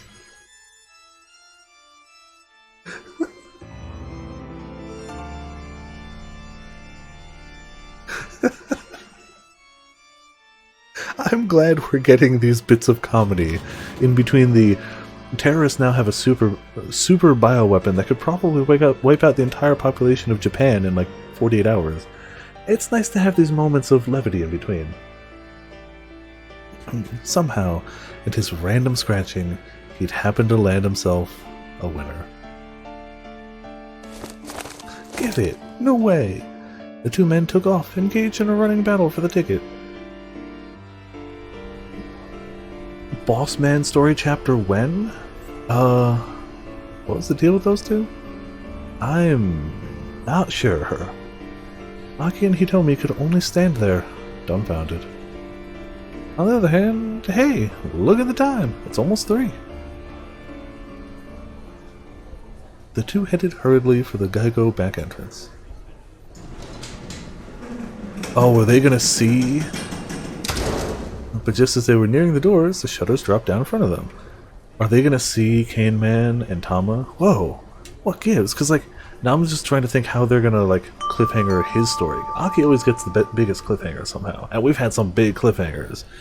Due to maintenance, all entrances other than the main entrance on the first floor have been closed. We apologize for the inconvenience. Customers wishing to leave, please use the main entrance on the first floor. Aki glared at the loudspeaker. Looked like there was no exit to the back after all. I've got a real bad preposition about this. You mean premonition? He told me he'd gotten quicker to butt in with their corrections. Holding on to their premonitions, then. The two hurried their way up the stairwells.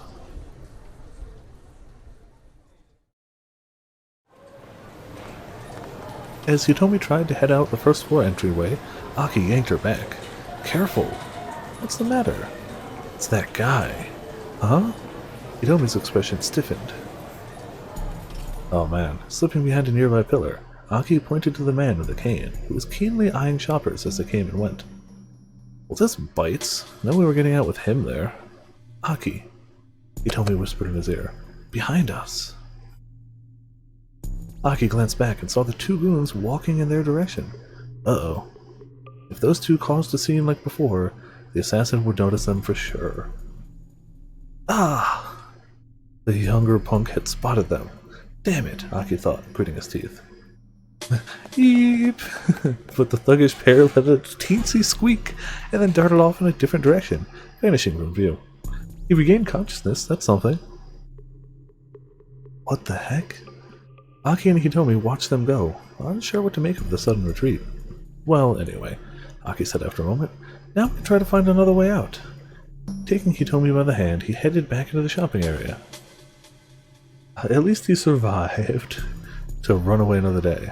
The back entrance on the first floor. That was enough. They literally told you all entrances but the main entrance were sealed. Let's try them all. The other emergency exits were also locked down, which meant that the main entrance on the first floor really was the only choke point in or out. It was almost time for them to meet Kanan. They needed to find some way to bust out of here. The pair headed back towards the main entrance. Then they saw the man with the cane again, headed in their direction. He hadn't seen them yet, but there was no way they'd avoid him if they didn't do something quick. Guess for now we gotta go up, Aki said to Hitomi. They started racing up the nearest escalator, which was descending from above. My bad, coming through. Sorry, please excuse us. They fought and shoved their way past a stream of people riding in the other direction. You could see the second floor now. Aki figured they'd be in the clear once they got there.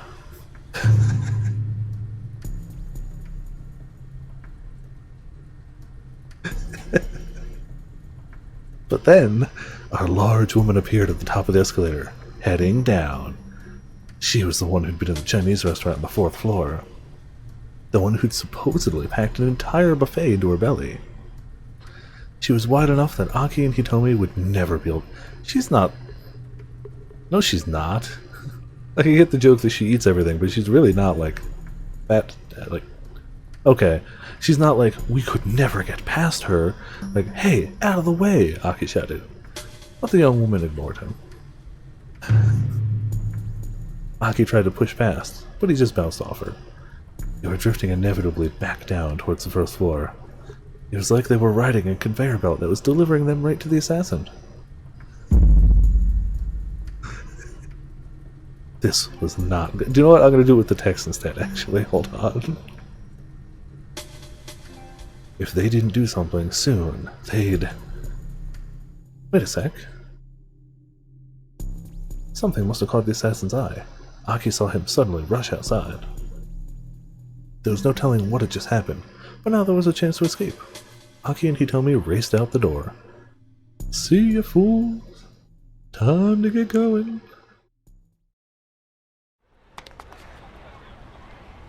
Outside, the man with the cane was nowhere to be seen. Looks like we're safe. Aki let out a sigh. For now, someone said, keep your eyes open. The sudden words made the two turn with a start. Kanan was standing right behind them. She'd gotten this close, and neither of them had noticed a thing.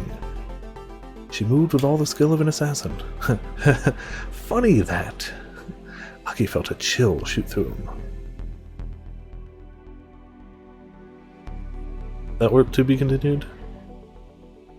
The least cliffhangery of all the Aki ones. Of any of them this chapter. I guess Aki had like 4 consecutive chapters of the best cliffhanger. They let him rest for one. I can respect that. Yeah, she's Canada now. We've got Canada, Danganronpa, Donkey Kong. Oh man, these are the best actually. This person also killed my friend. Everyone in Shibuya is going to die. Was this an accident or an attack? She's after Hitomi Asawa. How many hours ago was she infected?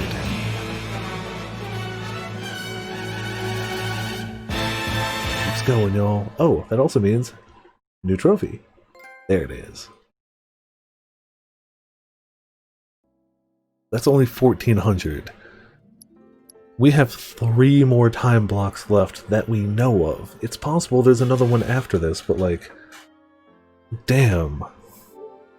We have 3 more time blocks. Ugh. Aki's cliffhangers all seem to be the man with the cane. Like... his first cliffhanger was straight up just opens the door and the guy with the gun's out there. The second cliffhanger was the guy with the gun saying his name. It's like, Aki, you have to get away from her. Like, those, and then the other cliffhanger of like, mysterious woman drops from above, murders a dude, and just the name. Like, those are some powerful cliffhangers for Aki. Predominantly centered around Cane Man. I like how her outfit changes on here too. She's the only one that seems to actually have some change on here. But she went from Tama outfit to her original street clothes to her new street clothes. A nice little touch. We have to start with Tama, right? Traditionally, we have to. It's required. Also, that was a... I want to find out what's going to happen over here. I really do. He's the cause of so many cliffhangers. Wait, hold on. Is my name Hitomi Osawa? Excuse me. At my shout, the man with the cane hesitates, his finger on the trigger. What do you mean by that? The barrel of the gun is still aimed squarely at my head. I mean exactly what I said. Is my name Hitomi Osawa? I don't know who I am. You're trying to play games with me. I'm not playing with anyone, I swear. I'm utterly desperate now. Getting killed is one thing, but who wants to die without even knowing who they are? Tell me, am I Hitomi Osawa or not? The man gives me a good hard look. Damn it, I wonder. He continues to study me along the barrel of the gun. Tell me what you know. It's an order, not a request. What I know about what? Look, I have amnesia. I quickly summarize what's happened to me since I woke up in that storehouse. You can't quickly summarize that. Too much stuff. The man listens intently, never taking his eyes off me. Ah, I see. So that's what's going on then. Once I'm done with my story, the man with the cane sits down on an empty soda crate. Seems he believes me at any rate. That's a relief, if nothing else. So then, am I Hitomi Osawa? No. And who is Hitomi Osawa? Is she someone who looks like me? Shut your mouth, the man spits. Wow! Just be quiet. His expression is vacant. What am I going to do? He mutters to himself. If I'm not Hitomi Osawa, does that mean you don't have any business with me? Seems so. In that case, can I go? The assassin doesn't answer. He lets his pistol hang limp in his hand, the muzzle dropping to point at the ground. It doesn't look like he wants to kill me anymore, but it doesn't look like he'll just let me go quietly either. I remain motionless, waiting for an opportunity to run away. Need to do something about that gun, then make a run for it. Anyway, so I got stuck in a cat costume. Yeah. If he is who we think he might be, I don't think we'd get the gun away from him. If he's like a hardened, trained detective, I don't think we're getting that gun out of his hands. Not easily. So A does give us the opportunity to learn something, so yeah. I remain motionless, waiting for an opportunity to run away. I might not make it in time, the man murmurs to himself under his breath. Not make it in time for what? I'm curious now, but this is hardly the time or place to try and find out more. I've learned for certain that I am not Hitomi Osawa.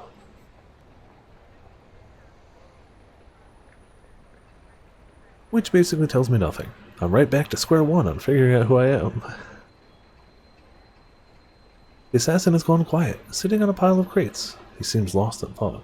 One person down, trillions to go. Still, I don't dare try to get away. All I can do is stand and wait and mull over my own situation. Just who am I? I ask myself again and again. I am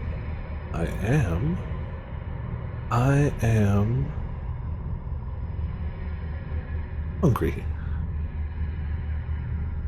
No, I have no business with you, the man finally says. Go, don't worry, I won't follow you. Wonder if I can believe him. Maybe he's just trying to get me off my guard so he can shoot me in the back. Do not go to the police, or go back home, he continues. Lay low by yourself somewhere for a while. How long is a while? Till around sundown. It should all be over by then. All be over? I have no idea what it is, but I decide not to pry, in case he decides to change his mind. Okay, I'm going to run away now.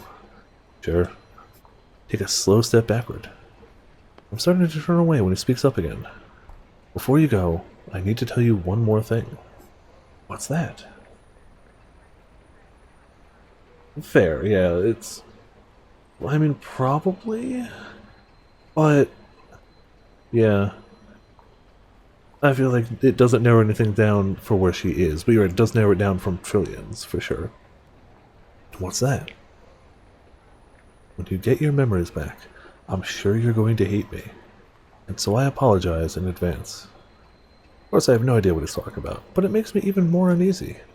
I truly am sorry. Got no response for that, so I just give the man one last look before I turn and run. Oh.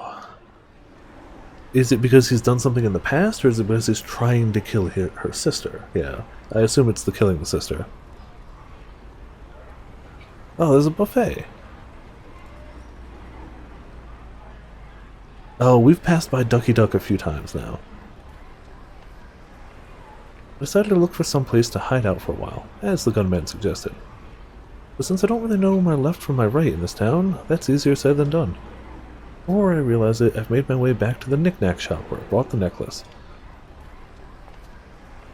I don't trust this guy. Maybe I could hide out in here. As I contemplate that possibility, I hear an all-too-familiar voice. Tama, Tama, Tama, Tama.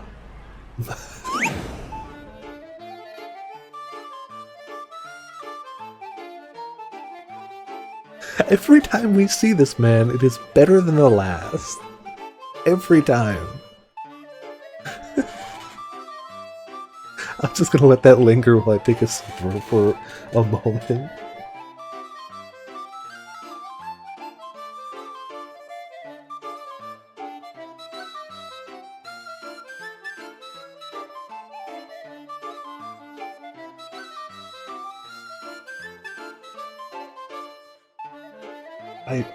Yeah, I'm sure he's going to.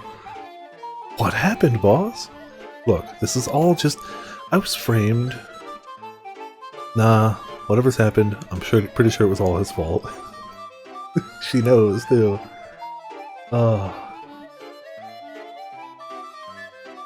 Just call it a hunch. He says I'm a thief. Well, I say he's the thief for selling stuff he finds around town. Hey, the sales clerk steps into view scowling. Just what are you implying? Oh, does he have burning hammer? What in the world is going on here? I haven't the foggiest. Alma, help me. Please. The boss man kicks and squirms like a hyperactive child.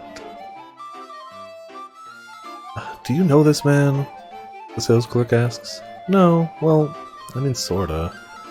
He's a real pain. He's been making a scene like this for as long as he's been here. You do have him tied up, for what it's worth. I'm not saying you didn't have a valid reason to tie him up. I'm saying if you're gonna tie a man up and leave him in the middle of your store, he's gonna make a scene. I feel like he's entitled to that much. I assume that was him struggling to try and like stretch the ropes. That's my assumption. I find it hard to imagine a worse way to interfere with somebody's business. I hate to ask, the clerk continues, but could you take him to the police for me? The police? Yeah. Oh, well, the police. The gunman did specifically warn me not to go to them. I feel no loyalty to that killer, but I am reluctant to antagonize him. And for reasons I can't explain, I have a strong sense that going to the police right now is a bad move. If the police are in any way involved in this, yeah, it would be.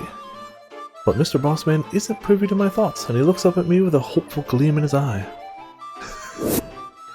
Yeah, that'll work. Tama can take me to the police. That's a hopeful gleam. And then we can put this all behind us. All's well that ends well, right? Well... Sure. Feeling like I have no choice, I'll leave the shop with him. Dude, realize the police are in on it, so that's why I went rogue. Yeah, so maybe that's why... Which, to some degree, explains why maybe he wouldn't have brought the dude he had in custody to the police. But then why let him free? Why not, like, tie him up and leave him in the back of a car or something? I don't know. There's still bits that don't add up, but there is more that's adding up than not for now. There's still... Okay, Mr. Bossman says excitedly as soon as we're out of earshot. Now let's go find Shiri. Huh? Aren't we going to the... What? No! We're not really gonna go. Oh man, I'm so glad you showed up, Tama. Now come on, let's go find Shiri. Oh, he found out about the ice cream, didn't he? With a big grin on his face, I have an inkling of what's coming next. You've thought of another get rich quick scheme, haven't you? Goodness, Tama, you can see right through me. It's not that difficult. It's practically written all over your face, boss. But Mr. Bossman isn't really listening. He's too full of enthusiasm. True, why would she give him the money? This time, I got a line on 10 million yen. So come on, let's go make ourselves stinking rich. He punctuates his grand announcement by pointing fervently at some non-existent listener.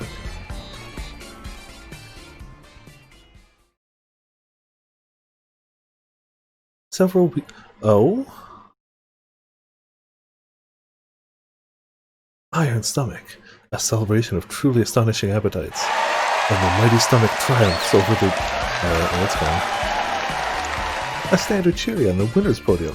The cheers and applause are deafening when the Master of Ceremonies makes the announcement. So it's clearly a bad end, but... You know... Bad for the overall story. They're clearly happy. This is the true end. Cheery like, it's clearly bad because we don't find out what's going on. But all three of them look legitimately happy. Cheery is the champion. She laughs with delight as she holds up the trophy that signifies her 10 million yen winning. And me? I got runner-up. How? We've never seen her eat. We have not seen her eat. Ever. She hasn't eaten on camera at this rate. Yeah, that's actually, like, they're all legitimately happy. I wasn't too into the idea at first, but after giving it a shot, I found that professional gluttony kinda grows on me. Even I was surprised by how much I could eat, and I had to admit, it felt kinda good. My memory still hasn't come back, but that doesn't matter anymore. I found myself a new purpose.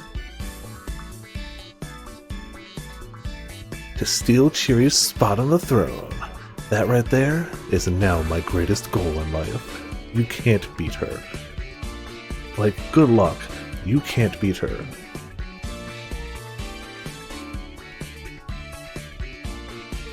The throne of gluttony. Tama never got her memories back. She ended up starting a new life in the competitive eating circuit, which may not be a horrible fate, but wouldn't it be better if she recovered her old life as Maria? When she was cornered in the alley by the man with the cane, there's someone who could have turned up and helped her out. Boss man. But he can't do that if he ends up getting tied up in the knick-knack shop. Okay. So we have to somehow get Boss Man over there instead of tied up. So we usually hit Osawa. No, Aki next. Aki. Then Osawa. Gotta find whoever interacts with, yep, either the store owner or boss man and distract him from going there. Yeah, you know, that was a good bad end. Yeah. As far as bad ends go, it was pretty good. It was like Aki's. I just went home and read manga. It was cool. Canada led them into a narrow back alley. Members of SOS don't come by here very much. Word has it that this place around 10 years ago, one man beat the crap out of 7 street toughs in the blink of an eye, all by himself. Over time, people have offered various theories, that he was an assassin, that he was some foreign soldier, even that he might have been a ghost. And to this day, the urban legend lives on. The moment she stopped, Hitomi spoke up. Why was my sister kidnapped? Before I answer that, there's something I need to tell you, Canada said. Her tone was cold and sharp. I've come to Japan because I'm on a mission. I'm not at liberty to discuss all the details. Alright, Hitomi gave a slight nod. To answer your question, Maria was kidnapped by mistake. What? Hitomi gasped. But why? How could they possibly have thought she was somebody else? Oh. Because this kidnapper isn't after Maria. They're after you. Who's after me? The mastermind behind this whole thing, Canada said. Her tone was matter of fact. Whoa, hold on, Aki interrupted. What do they want Hitomi for? That I cannot say. Well then, who is this person? Can't tell you that either. You see, their sex, nationality, age, appearance, just about everything about them is shrouded in mystery. So there's honestly not much I can tell you. So we know there is a mastermind. My joking prediction? Taxi driver. My actual prediction? Honestly, I know this is gonna... I feel like the one that is least likely and would absolutely catch people off guard the most is the guy at the shop. I don't necessarily think it's him, but I feel like we know there's more to him than meets the eye, and we don't know what that is. I'll be shocked if it's Boss Man. If it's Boss Man, they will legitimately have me caught off guard. 100%. He is super suspicious. I don't know if he's mastermind suspicious, but that would be like, I don't know. If I wanted to make an act, I feel like what's his name, Stanley, is also really suspicious. But he can't be, I can't say he can't be. I don't think he's the mastermind only because she knows about him and told Maria, be careful of this guy. So she knows he's up to something, but I don't think that would make him mastermind. Yeah, he was suspicious before that. He's really bad now. But I don't know if he'd be mastermind. I think he's definitely in on some stuff. Gintama. That's true. If Boss Man is the mastermind, he's hiding it well. And at that rate, so has the shop clerk too. So, yeah. Aki and Hitomi stood dumbfounded. What gives? Aki said. So you're saying all you know is that this person has some lame name like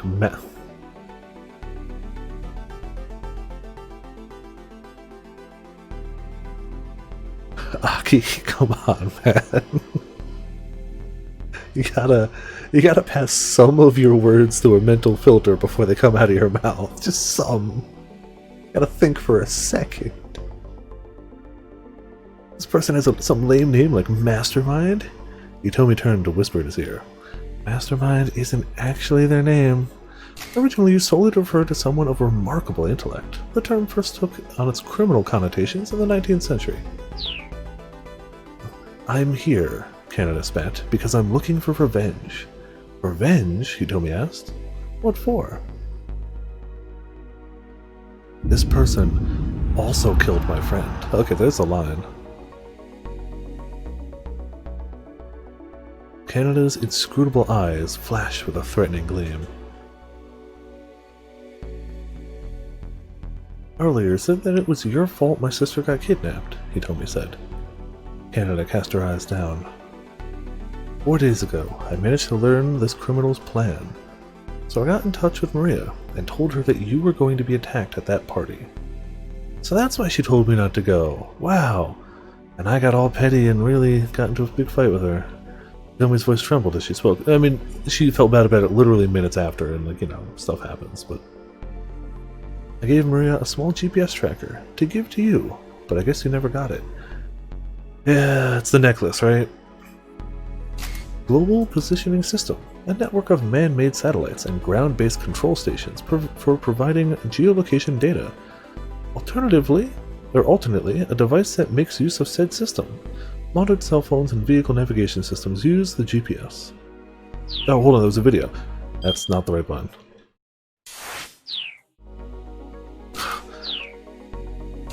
I hit...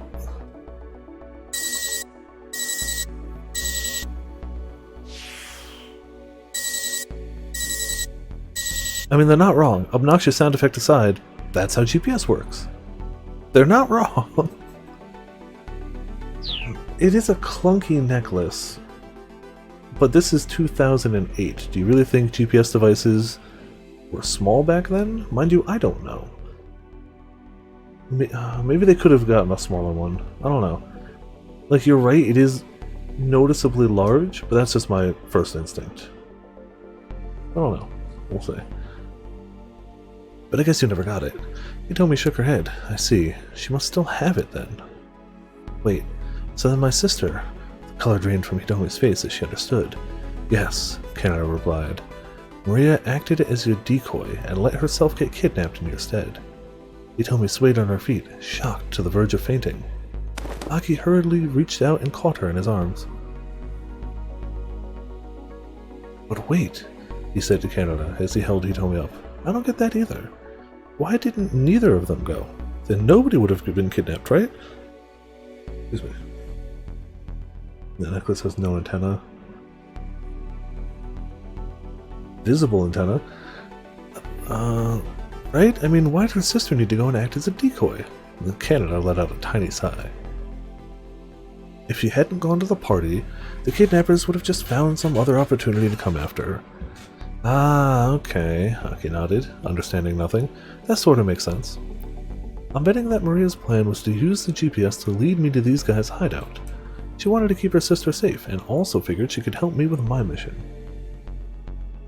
Yeah, that's the thing, like, it's old enough that's like, how big was GPS a decade ago? Like, I don't remember.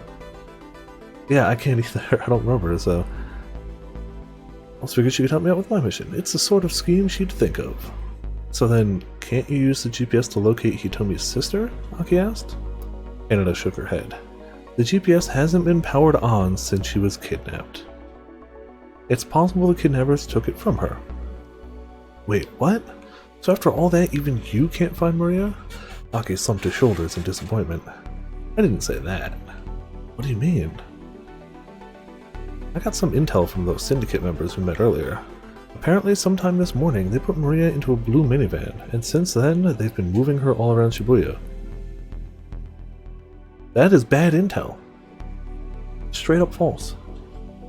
Aki and Hitomi exchanged glances at the mention of a blue minivan. Unfortunately, Canada continued, those operatives didn't know what the current situation was exactly. So we're back to the blue van then. Aki hurriedly explained what they've been through so far. He mentioned how they'd first seen the blue van where the kidnappers had told Hitomi to find it. He also described how first the man with the cane and then a host of others had come after them. He got a little sidetracked here and there, but Canada quietly listened to the end. I see, she muttered.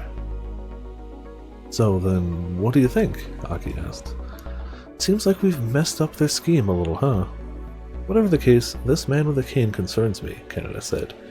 I doubt he's working with the others. I don't know what that means. Maybe that's it. Some guy who isn't involved butts in and it throws off the whole plan. Canada nodded in agreement. Because you and that man with the cane showed up, she said, they couldn't leave the minivan where it was. They took a sensible precaution. Then, if you think about it, isn't this an opportunity for us to turn the tables on Mr. Mastermind? Canada flashed him a faint, speculative smile. I wonder about that. Oh, come on, Aki grumbled. You're such a buzzkill. Any well-made plan has a good, solid outline, which means that, even after it has come to fruition, it's easy to trace things back to the planner. Is that how that works? By contrast, if you achieve your goals using accidental means, the outline becomes blurred, and it makes it harder for anyone outside, looking in, to grasp what the actual plan is. So since we screwed up the actual plan, it's harder to trace it back, because at this rate, it's just, if things go their way, it's happy accidents, not plan. Aki swallowed hard as he took in the gravity of the situation. Well, I mean, like, if there's an accident, people are gonna for sure panic. Plan or not. The corners of Canada's lips curled up. Typically, I suppose, she said. But the people who are after Hitomi, not only have they put together a perfect plan, they've purposefully left certain tiny holes in it. And so we can't even figure out who they are. The outline of the plan is always too blurry. Aki had no response for that. It was like he was hearing about some completely different world beyond the one he knew. The world of thinking. If what Canada had said was true, he'd been dealing with opponents that were on a level way above his own. Mentally, yes, but he's done a great job of kicking their butts. And, like, he's done a great job of what he set out to do, which is protect the girl and kick bad guy butt. Not that he intended to set out to do that, but it's worked. It's just anything involving thinking he's done really bad at. In any event, since these people are after you, it'd be best if you didn't wander around town anymore, Canada told him. By now, Hitomi had recovered. She stood up straight and shook her head. I mean, it's true. Oh, you didn't do quote ad, that's why.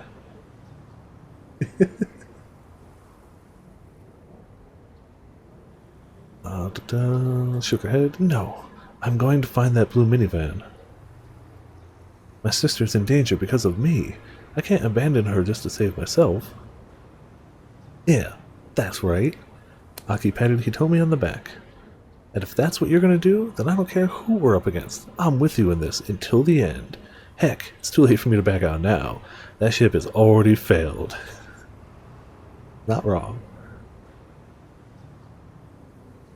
Hitomi giggled despite herself. It's already sailed, Aki. Yeah. Canada let out another little sigh. Canada's just like, done with you guys. Alright, just make sure you're extra careful. Canada's like, there's stuff you can't even comprehend going down. You really should just stay away and stay safe. Please. And she's like, no. He's like, yeah, what she said. Also, I'm dumb. She's like, God damn it, you two, whatever. I do wonder... Cane Man has been able to track them.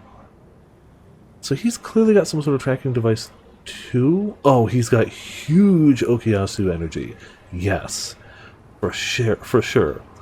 But it's clearly a different tracker than the one she thought. Because she obviously would have tried it more than once to be like, oh, is it turned on? Or maybe she hasn't. So maybe... he's got to be tracking their phones or something. It's got to be a different tracking thing. He definitely has a way to track them, but it's probably different from the tracker she's talking about, I think. You can't count on getting bailed out of trouble like you have before. I understand, Hitomi said. Her eyes showed no trace of doubt or fear. Canada gave her a slight nod, then quickly disappeared down the alleyway. We have no confirmation. I've assumed before it was her phone. They haven't talked about it. They haven't even talked about any tracing device. He's just shown up suspiciously, so like... True. He hasn't really been able to find them immediately since then, so that could imply phones for sure. Yeah. Yeah, you're right. He did show up at the mall, though, and told everyone to close down the mall.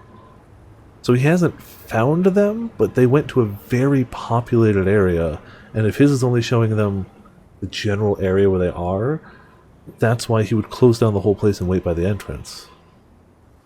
Potentially. So, I feel like the phones may or may not hold water. Like, it might be that, it might be something different. Right then, Aki said. Want to get back to searching for that minivan? And he stopped, remembering their previous efforts. If they just heedlessly wandered around town, they'd probably end up in the same trouble they encountered before. They'd get chased by the man with the cane, or by the kidnappers. Only one. Goodness. And their search would be interrupted yet again. What should they do then? There had to be a better way.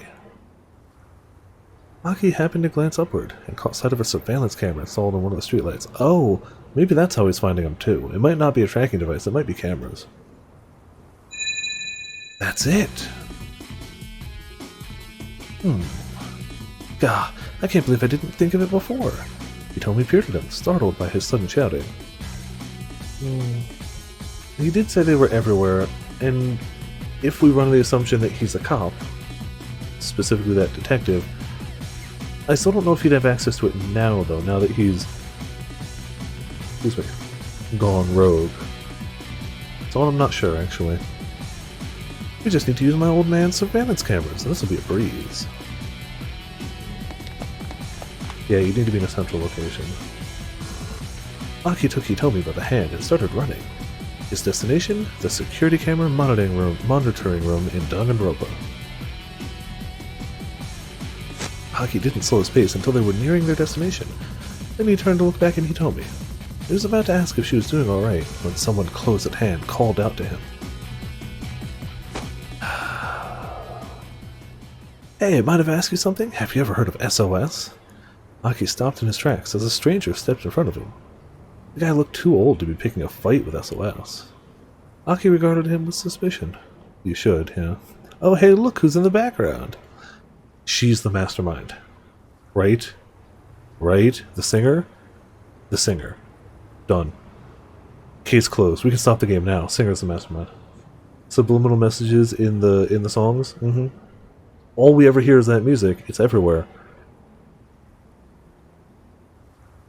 Offstar's the mastermind. Yep. Yeah. Why do you ask? Do you happen to be a member yourself? No. No, not anymore.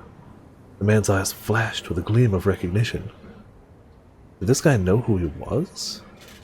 With a broad grin, the stranger took a step closer. Aki's heart sank. He couldn't afford to get caught up in some new hassle right now.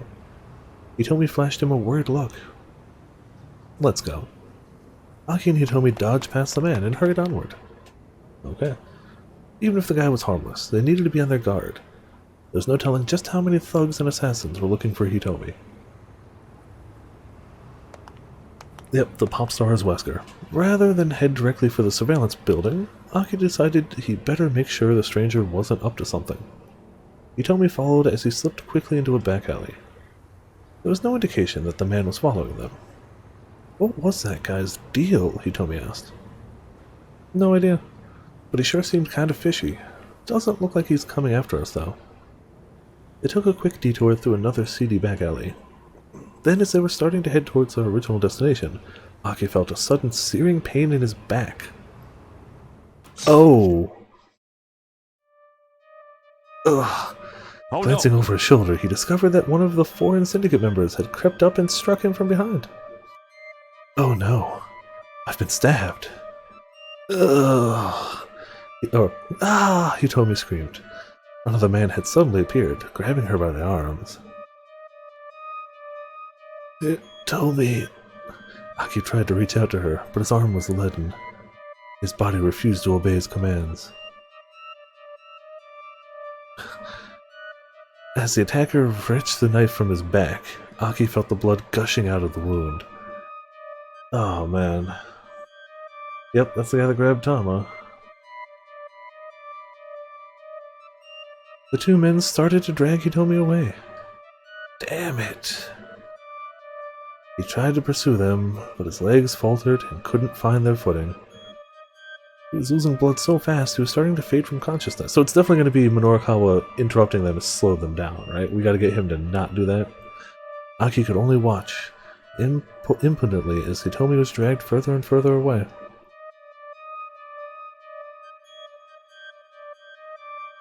Bad end, yep. Oh yeah, for sure it seems his route. Aki got stabbed, caught in a surprise attack by one of the kidnappers. He could only watch helplessly as Hitomi was taken away. If that weird guy hadn't tried to talk to him, Aki would never have taken the risk of wandering through the alleys. But how can he keep that guy from wanting to interview Aki? Gotta get the interview and never bother them, yeah. So do we do Minorikawa or Osawa next?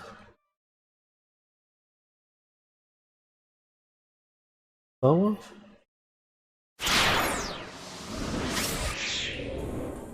Alright, so we got two people at bad ends. Continuing on then. Oh man, I actually really want to do Kano though. Yeah, I'm really worried about that. I hope he's not dead. Never truly trusted anyone, not on a fundamental level. Human beings are a type of organism that I can't get a true handle on through mere surface interactions. And the very fact that I have never trusted anyone else means that inevitably no one else has ever trusted me. In the end, it doesn't even matter. Maybe the root of all my problems can be traced back to my heart. He does always unlock a few things, yeah. As he waited for Minorikawa to contact him, Osawa thought about his current crisis. Assuming Tanaka was behind the kidnapping, then he must have accomplices.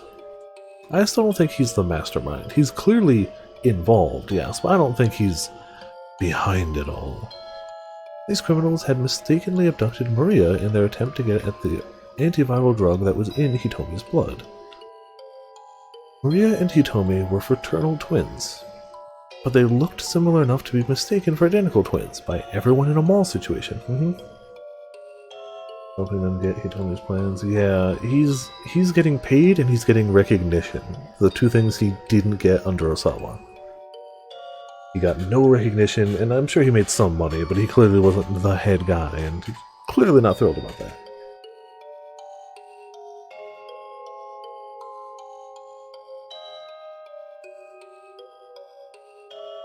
Still, Tanaka would never confuse the two. The mix-up must have been made by some criminal who didn't know Maria or Hitomi personally. Insisting that Hitomi bring the ransom to the train station was obviously their solution. It had set her up for a second abduction. Abduction 2, the abductioning.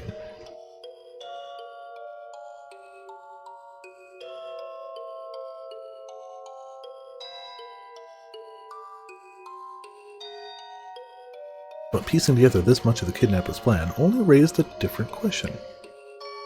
Why had Tanaka shown him those emails from Hitomi? Wouldn't the criminals want to keep information like that hidden? The more Osawa thought about things, the less they made sense. Well, you could argue he just showed him that to, keep him trusting. But I guess he didn't have to, yeah. The thing is, we know not to trust him, because in a bad end, he's already bludgeoned somebody to death, so, we know he's not oh, he's just playing along to, sabotage him from the inside. It's no, he straight up just murdered somebody. In a bad end. So, we know not to trust him at all. And we know it's not oh, well, I was playing along to help you get your daughters back from the inside. No. Just who are my true allies? And who are my foes? I hate to say, one of your true allies is a name you don't want to hear. It is Donkey Kong. Mr. Osawa, a delivery has arrived for you. It's Kajiwara at the study door. Kajiwara is legitimately, unless the police are compromised, legitimately on his side. Naka totally couldn't tell Maria from Hitomi in that bad end. You're right. He couldn't. Yeah. That's fair. The study door. Come in. Yellow follows this man everywhere. Every time we see him. No, not in the kitchen. It was blue then. Kajiwara stepped into the room and handed Osawa a letter-sized envelope. Osawa checked the label. Coming. The official Aya Kamiki fan club membership application enclosed. Oh man. Requires a 1,000 yen initiation fee. Is that $10 or is that $100? I'm already forgetting my conversion. Is it 100 yen for a dollar? $10, okay. And yearly dues of 3,000 yen. Membership grants several perks, including the opportunity to reserve concert tickets in advance of the general public. Osawa was fond of the membership-only website content, which includes Aya Kamiki's blog and exclusive videos. Man. Right, he had requested the application the day he'd gotten back from overseas. Would you mind opening that? Kajiwara asked apologetically. What for? 'Cause you're on a freaking stakeout for kidnapping.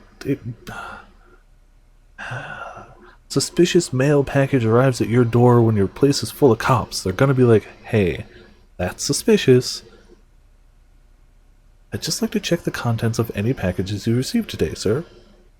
That's realistic, yeah. That's not him trolling him. That's literally that makes sense. It's possible the kidnapper may try to make contact. Make contact. So, okay, I definitely didn't read that wrong. It's just a little wrong. It's possible the kidnapper may try to make contact to you by mail. I get what they're trying to say. I thought it was me screwing up at first. Osawa opened the envelope. Inside, he found the expected application, along with several postcards featuring pictures of the singer. Yeah. Kajiwara peered pointedly at the postcard images. That's her. You must really like her, the detective said. I'm sure his wife loves that fact. And just what sort of music do you listen to then? Osawa asked, staring at one of the postcards. It was a striking photo that showed off Kamiki's expressive eyes. Let me think. Mostly classical, I suppose. Osawa raised a quizzical eyebrow. You know, Kajiwara continued, like Mozart and Chopin and the like. Wolfgang Amadeus Mozart, 1756 to 1791, Austrian-born music prodigy and classical composer.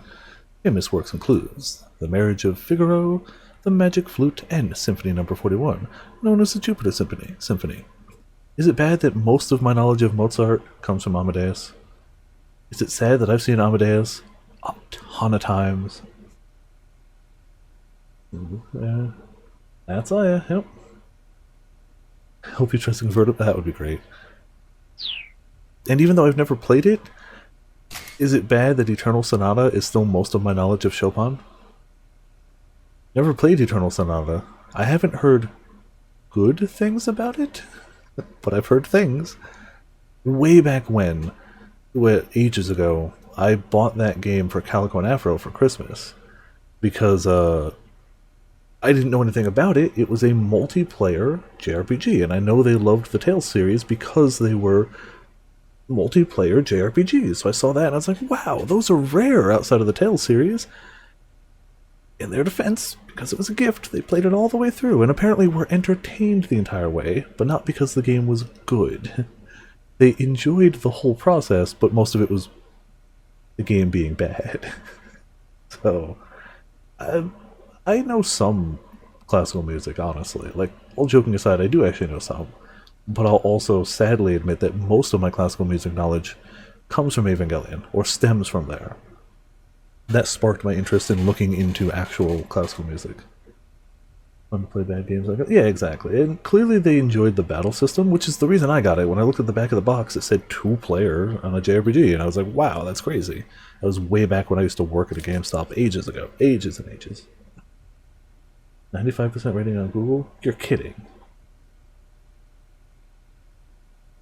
Okay. Interesting. I never got to play it myself. So all I know of it is from them talking about it and the Clumps video. That's all I know about the game. Frédéric Francois Chopin, 1810 to 1849, composer and pianist of early Romantic era, famed as a national musician of Poland, left behind numerous solo piano works. Famous works include his Nocturne, Op. 9, No. 2, and his Piano Sonata No. 2. He hummed a few bars. Can't say I've ever heard of them. Really? Like, I get if you're like, oh, I don't really listen to classical music, but like, classical music is everywhere. Be it every movie you've ever seen has either Air on G or wow, I'm gonna draw a blank on this on the tune. Pachelbel's Canon for a wedding song. Every single TV show you've ever seen with a wedding has one of those two songs. Period. You know them. You know the Four Seasons. Period. You know Bach's, not Bach, you know the Ninth Symphony. Everybody knows the Hallelujah Chorus. Period. Like, you can say you don't know classical music, but like, the Sonata and Fugue, I can't remember which one it is. But like, the they do it in like every spooky movie, that every time a like villain is playing on the organ, they play that. It's classical music. Like, you could be like, oh, I don't know much classical, but like, I've never heard of any. Like, you're lying. You're right. He didn't know what a microwave was. That's fair. Yeah. Metacritic is 80? Alright. Fair enough. Are you serious? Kajiwara looked shocked. I'm familiar with the names, of course. Okay. You had heard of the names. I just never had much of an interest in music. Okay. I can understand that, at least. Oh, that's such a shame. Would you care to listen to a piece now?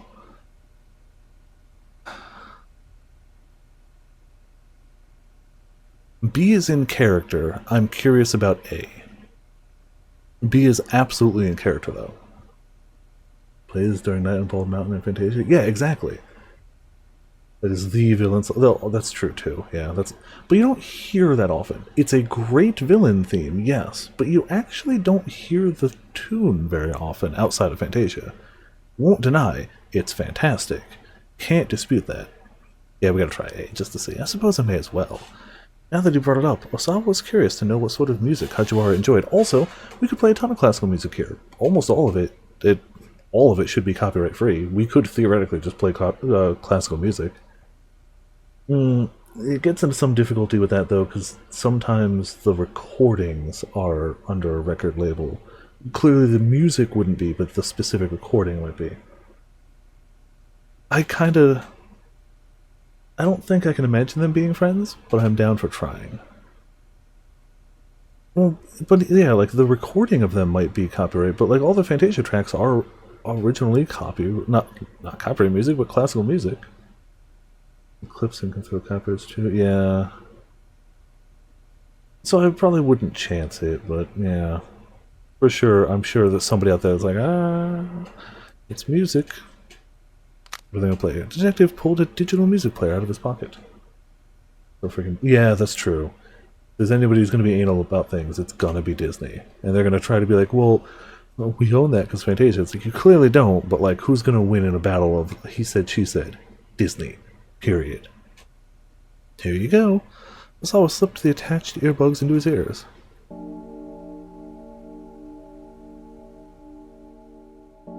That's just a ringing bell.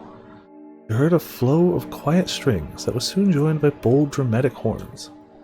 As the piece continued, it grew more profound and complex, and Osawa could feel his spirit calming. What are you playing for him? He took a deep breath, then expelled it through his nostrils. It felt as if the toxic gloom that had filled him was departing with the air. Before he knew it, nearly 10 minutes had passed. What do you think? It's quite nice. The theme of this piece is... hold on, I can almost hear something. It's magic. There's definitely music back there, but I can't place it. It's barely audible. I can't make it out. It's there, but like... the theme of this piece is, Kajiwara paused for a moment and thought. Well, it's about how erudition can be boorishness. Accumulated knowledge. The term often connotes an advanced and or esoteric understanding. Displaying a moderate amount can impress others, but pompously flaunting it is bound to put them off. Okay. Thank you. If I hadn't met you, I'd never have discovered this piece. That's the nicest thing he said to the man. He spoke the words unthinkingly, with unaccustomed frankness. Yeah. Was this the power of music, then? I'm very happy to hear that, sir. Osawa gazed at one of the postcards as he let himself be drawn back into the music. Aya was scooping up handfuls of mystical blue sand. The grains dripped down from her fingertips. I feel like I could be in this photo here, Osawa muttered. Like I have lived my life letting so many things slip through my fingers. Yeah, I guess he's just a music fan, he just doesn't know it. Kajiwara thought for a moment before responding. I think anyone who's worked hard to accomplish something and focused for a long time on that one thing is susceptible to those kinds of feelings. Accomplishing something means getting results. That's not where my problem is. Osawa removed the headphones and gave back the music player. You told me not to hide things from you, right? Kajiwara nodded, silently. Allow me to speak frankly. Leaning back heavily in his chair, Osawa took another deep, slow breath. I'm anxious. So anxious that it's almost crushing me.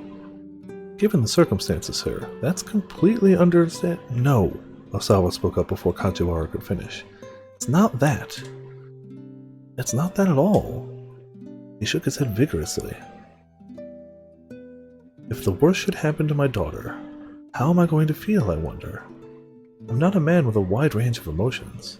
My heart is always cold somehow. And the truth is, I've wanted it to be that way.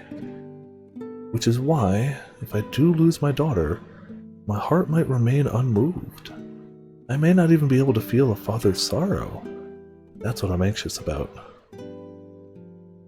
He felt his emotions twist inside him in a way that was utterly confusing. For perhaps the first time in his life, he realized how fickle a thing the human heart could be. Is this really going to be his first friend? BK's ultimate therapist, apparently. It's alright, sir. Kajiwara flashed him a carefree smile. What's alright? People who really have cold hearts don't worry about that sort of thing. The detective held out his music player again. Here, I'd like you to have this. Please give it another listen, if you like. I think it might help you calm your nerves. Osawa took the offered device. He had dared to open up to Kajiwara just a little, and to his own surprise, he felt grateful for it. And how about one of these as well? The detective produced a banana from his pocket. I'm fine, thanks. Are you sure? We have the option. We have to take it, right? We have to take it. Hello, Topaz. Welcome to Viper in the chat. We have to hit B, right? We're this deep already. We have to take the banana. We have to be friends.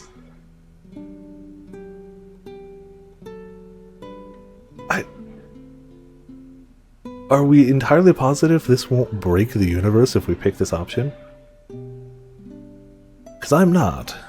But we have to do it. We have to pick B. Oh, alright. I guess I'll take it. Osawa spoke irritably, Tasty. and his expression softened a little. For sure. Is it worth it? You know, you've been getting on my nerves all day. Really? And here I thought I'd been doing what I could to soothe your spirits, Mr. Osawa. Everything barring the toilet, he's actually... Well, he has had a bad habit of popping up when secretive things were happening, but he's a detective, it's what he does. It's actually been a real long time since I've yelled at anyone quite so much. As the words left his lips, Osawa found himself thinking back to one particular rainy day. Are we actually picking right answers here? Is the friendship with Kajiwara actually the way to go here?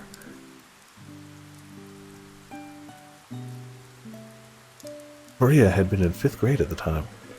Osawa was standing in his daughter's room. In his hands, he held the letter she'd left behind. He happened to glance out the window. Oop! Well, didn't mean to hit that button. If I accidentally pushed down on the touchpad, that's what did it. He happened to glance out the window and saw Maria walking along, soaked from head to toe. In an instant, Osawa was consumed with rage. He has a bad end. Oh, right. Maria had left a note. It read, Dad, you only pay attention to Hitomi. You're too busy with work to play with me, so I'm running away from home. Struck by an impulse he didn't quite understand, he ran from the room, heading for the front door.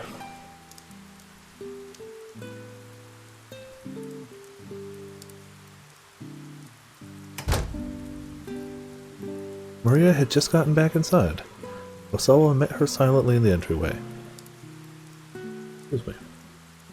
Wet strands of hair clung to the girl's forehead as she looked up at her father with a bitter glare.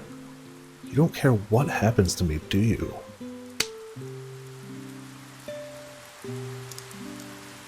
Impulsively, he slapped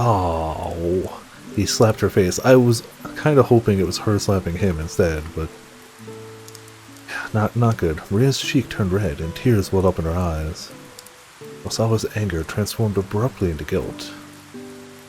You can feel emotions, at least. What? He gazed down at the palm of his hand and saw a tiny spot of blood. If you slap somebody hard enough to draw blood? That's what? He was shocked by the recognition of what he'd just done. And then he was afraid. Afraid that his daughter could bring such raw emotion out of him and make him do something so thoughtless. Yeah, sure.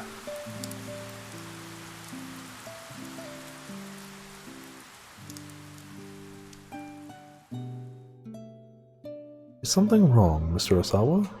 Kajiwara was leaning in, looking concerned. Osawa came back to the moment with a start and realized he had buried his face in his hands. No, he muttered, looking up, just getting angry, yelling at people. I'm not good with that sort of thing. I don't like it. He picked up the music player and fidgeted with the earbuds as he spoke. Well, getting angry and yelling at people, I don't think there's anything wrong with that. I think that's just human. It's human? To do those kinds of things? I often said that he was cold and mechanical. The sarcasm only underlined a fact he'd always lived with, that he didn't know how to conduct himself like a human being. Maybe the blood was already there? Yeah. If you get angry, you should show it. If you get sad, you show it. It's human nature to let other people know how we're feeling, after all. What if doing that hurts the other person? That's when you apologize, sir. Ah. It occurred to Osawa that he'd never tried to tell anyone how he felt before. He'd never felt the need to. And yet, right now, he suddenly felt that if his daughters were to appear before him, he might blurt out everything he'd ever left unsaid. It was a terrifying thought. I admit, see you around. Sorry about the internet being bad, but hope you had a good time through that, and see you around. Right? I'm surprised. Darling? I opened the door and stepped into the room. The detectives are asking for you.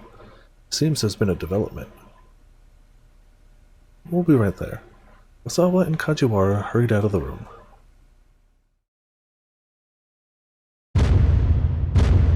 Oh, okay. Before the news was shared with the Osawas, the members of the investigation team quietly briefed Detective Kajiwara. Osawa and I sat on the sofa to the far side of the room, watching. They could see Kajiwara go pale. He wiped the sweat from his forehead with a handkerchief several times. Bad news, Osawa thought. Mr. Osawa, ma'am. Kajiwara shuffled his way over to them at last. We've just gotten word from headquarters. He hesitated ominously. Osawa braced himself. Please, let's hear it. First, about your daughter Hitomi.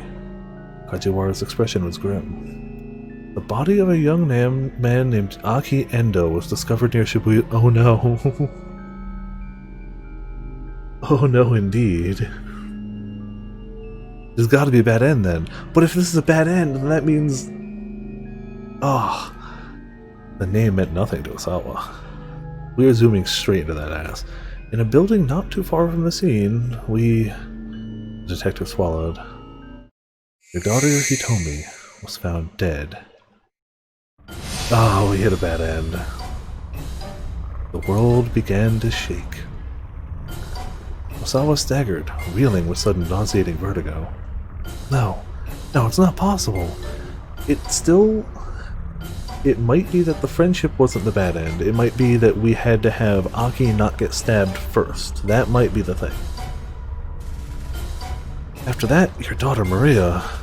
The words blurred together. He could no longer comprehend what he was hearing. Everything was wobbling, shuddering, distorting. He told me he was dead. He told me.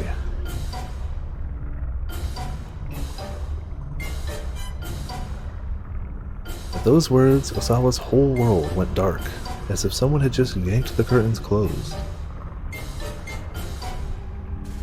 Yep, bad end. Learning of Hitomi's death plunged Osawa into a pit of despair. This was the dark end of a chain of events that began with a simple, small decision. Someone else merely decided to abide by a little promise.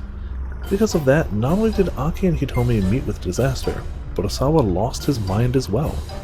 Keeping a promise is a noble thing for sure, but right now, saving Aki, Hitomi, and Osawa is more important. So yeah, we have to save Aki, and then come back here.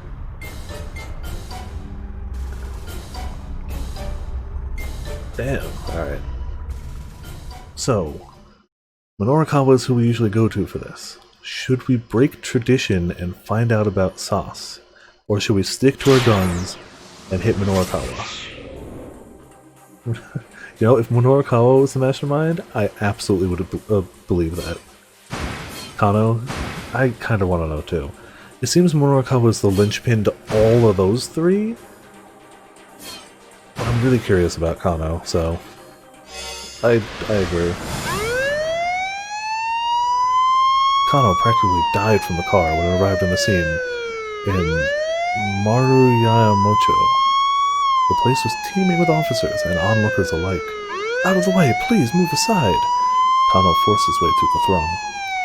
Sasayama was lying, I don't like that, in a massive pool of blood. Sasayama! Kano rushed to his partner's side. I don't like that. The knife was still embedded deeply in Sasayama's belly. Its handle shuddered each time he drew a labored breath. No. Guess I messed up. Sasayama could only manage a raspy murmur. Please, don't try to talk, Kano urged. Looks like I won't be celebrating. It's his birthday. Sasayama drew a small package from his pocket. Can't kill him off. If he ends up being the first, like, non-bad end death, because he'll be the first non-bad end death, right?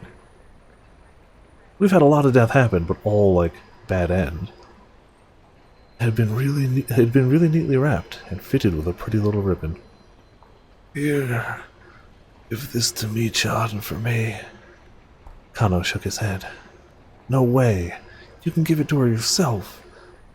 You've never met me-chan, huh? She's real pretty. Probably surprised how pretty she... No, you told me all about her. Kano, please. Give this to my wife for me. Mustering up the last of his strength, Sasayama pressed the gift into Kano's hand. Sasayama? Man, Sasayama's hand dropped back down into the puddle of blood. Oh. This is a Wii game originally? Ah, okay. A paramedic team. Finally, we made it here faster than the paramedics. That's... As Sasayama was loaded into the ambulance, Kano felt a surge of rage rolling inside him. Mind you, they brought him into the ambulance. There's always the possibility. Maybe. Clenching his fist so hard his nails dug into his palm, he marched over to the captive Al-Karawan. You son of a bitch. He wound up for a punch to Al-Karawan's face, only to have his arm caught forcibly by the elbow. Spinning his head around, he found Stanley standing there. Yeah. Stanley. Excuse me. Let go of me, Stanley. But the American had a grip of steel, and Kano's arm wouldn't budge. They allow you to assault suspects here in Japan, do they? I feel like that's only in America. Kano bit his lip, and then lowered his shaking fist. No, of course not, he growled. Al-Karawan let out a nasal chuckle as he watched the pair. With a cold glare, Stanley strolled over to him. I mean, you know, we're already in a game talking about a global pandemic. Don't like or trust any of this. He leaned in close to whisper something, and all at once the blood drained from Al-Karawan's face. Visibly shaken, Al-Karawan said something back to Stanley. Stanley gave a slight nod, then left the captive with the police officer. The fact that it scared the guy is better, but I still don't trust it. Kano went over to him. Hey, what was that all about? Apparently, Al-Karawan gave Hitomi some instructions. Told her to get into a blue minivan that was parked along Danganronpa. So Stanley started... How did you get that information out of him? What did he say? What did he say to the guy that he'd just be like, yep, no, that's our plan. Here it is. So Stanley's hunch had been correct, but why had Al-Karawan confessed so quickly? How'd you get him to talk? You don't need to know that. Turning on his heel, Stanley went to report the news about the blue van to the task force. Kuze immediately directed the detectives nearest Danganronpa to look into it, but they found no blue minivan in the area. The order then came down for all personnel to search for the vehicle.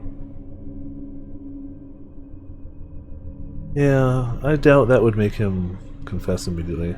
Kano thought back to another item in the Dick diary. Dick Dictum, number 14. Use the dead as a stepping stone, but be sure to die a stepping stone yourself. Learn from the dead?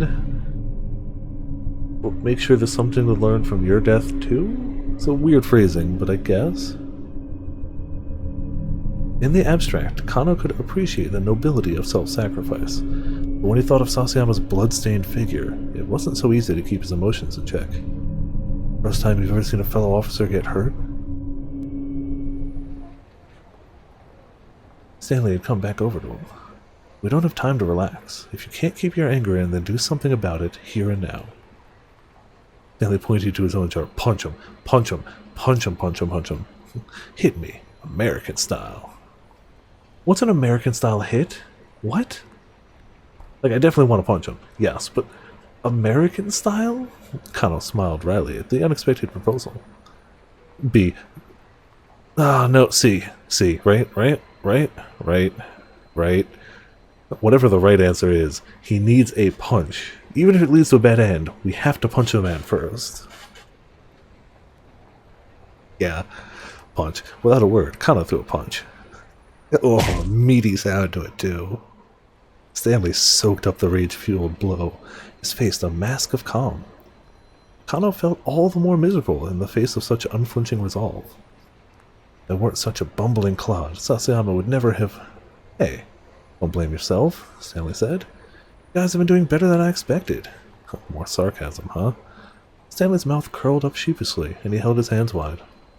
Kuse's voice suddenly cut in over the wireless. We've located the blue minivan. It's in Jinan 1 Chrome on Koendori. None of that means anything to me, but location. You told me it might be there, and maybe the kidnapper's ringleader would turn up too. On pure reflex, Kano broke into a run. Stanley followed, close behind. I'm glad that the punch wasn't a bad end. I'm glad we got to punch him, honestly. We punched Stanley in the face, American style. Also, depending on when the internet cut out, Sasayama might actually be dead. might actually be dead. They wheeled him into an ambulance, but he, with his final words and last of his strength, handed us the birthday gift to give to his wife. Then his hand fell down limp on the ground. They wheeled him into an ambulance and took him away, so, like, it wouldn't be the first time something like that's happened where they've been like, he was actually okay, he'll make it, but it ain't looking good. It ain't looking good. I am holding out hope, but it's not looking good. And in our anger for it, Stanley, the bastard, I hate the man, went, if you want to get your frustration out, we don't have time for this, punch me in the face. And we had the option of like, no, I'm actually the guy that should be punched, or that wouldn't help solve anything, or just deck him, and we just decked him. So I feel better about that. And then we just got a call in that they found the blue minivan, and we're, oh, he also, Stanley, we found Al Karwan, the guy who stabbed Sauce. And Stanley went up to him, whispered something in his ear, and got him to immediately confess his plan. So, like, I don't know, we don't know what he said, but whatever he said made the man immediately confess. So, like, also, we know there's some, besides Stanley being suspicious in general, we know that Maria was warned about him from Canada. So, like, I'll give him that. The punch me in the face thing, while very stereotypical, was a good move on his part. He's clearly still not in the clear. Yeah, he went super pale. So whatever he told Al Karwan was important, or big, or threatening. They sped through the back streets, making their way towards Koendori. Kano was a pretty fast runner, but Stanley kept up with him without apparent difficulty. Were you in the army or something? No, the Marines. United States Marine Corps, a rapid deployment force specializing in amphibious landing operations. An independent branch of the armed forces, along with the Army, Navy, and Air Force.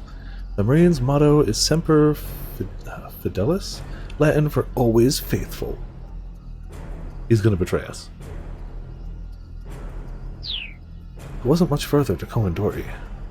Kano, if we find that van, don't get too close, Stanley warned. Technically not the army, yeah. Still the army? It could be a trap. These people would do anything to carry out their goals. Anything, huh?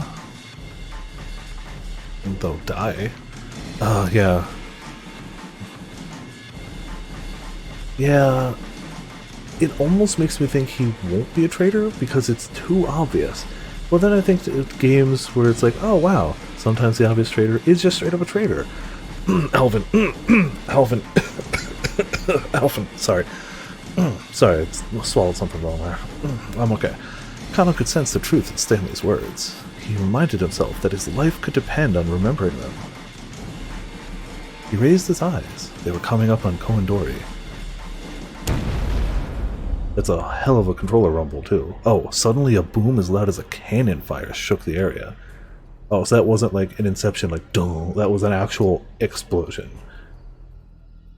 Something's wrong, Kano thought. That's no ordinary city noise. A column of black smoke rose up from between two nearby buildings. Passersby stopped and stared, gasping in alarm. Oh, that's straight video. Oh, we've got motion. You know it's serious now. You know it's serious now.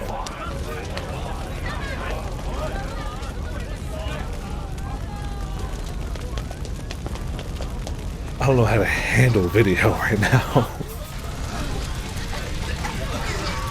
Then Kano saw flames. This hadn't been an accident. Someone had set off an explosion. Several people were on the ground nearby, evidently injured by the detonation. Mr. Minorikawa! Mr. Minorikawa! A high school-aged girl was crying, clinging tightly to a man who'd been caught in the blast. Is this the hour where everyone dies? Kano recognized her as the girl he talked to earlier. Miku shows up again just to find him dead? The man looked like he might still be alive.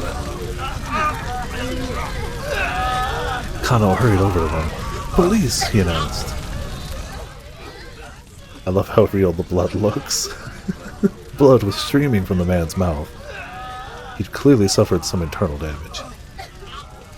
So, with the paths we've taken so far, Aki is dead, Hitomi is dead, Mr. Osawa has gone insane with grief, and Minorikawa is lying here dying. We've picked some bad options, yo. The default options ain't good. Hang in there, buddy, Kano told him. Stay with us. The man's face twisted up in pain. But somehow he managed to croak out a few words. He's going to say something that's going to make him seem like an asshole, right? Kano let out a gasp. The man's voice was almost too weak to hear. Oh, or he's actually got real intel. But what he said still shook Kano to... Okay, he might actually have intel. This man knew something important. Something crucial to the investigation. Rescue vehicles arrived on the scene, way quicker than they did for Satsuyama, bastards. And the wounded man was promptly loaded onto a stretcher. Wait, if he's got actual important intel, does that mean this isn't a bad end? It's gotta be a bad end. It has to be a bad end. When he was placed inside the ambulance, Kano flashed his badge at the paramedics and got in alongside him. The man had already fallen unconscious. It's gotta be a bad end. Kano didn't know when he'd wake back up, but he knew he needed to hear what the guy had to say. He sensed that this stranger was the key to unlocking the entire case. Ah, why Minorikawa? But though Kano kept a lonely vigil, the man never woke again. Okay. The antiviral that had been given to Hitomi. The blue minivan Alcar 1 told Hitomi to look for. And now the minivan exploding.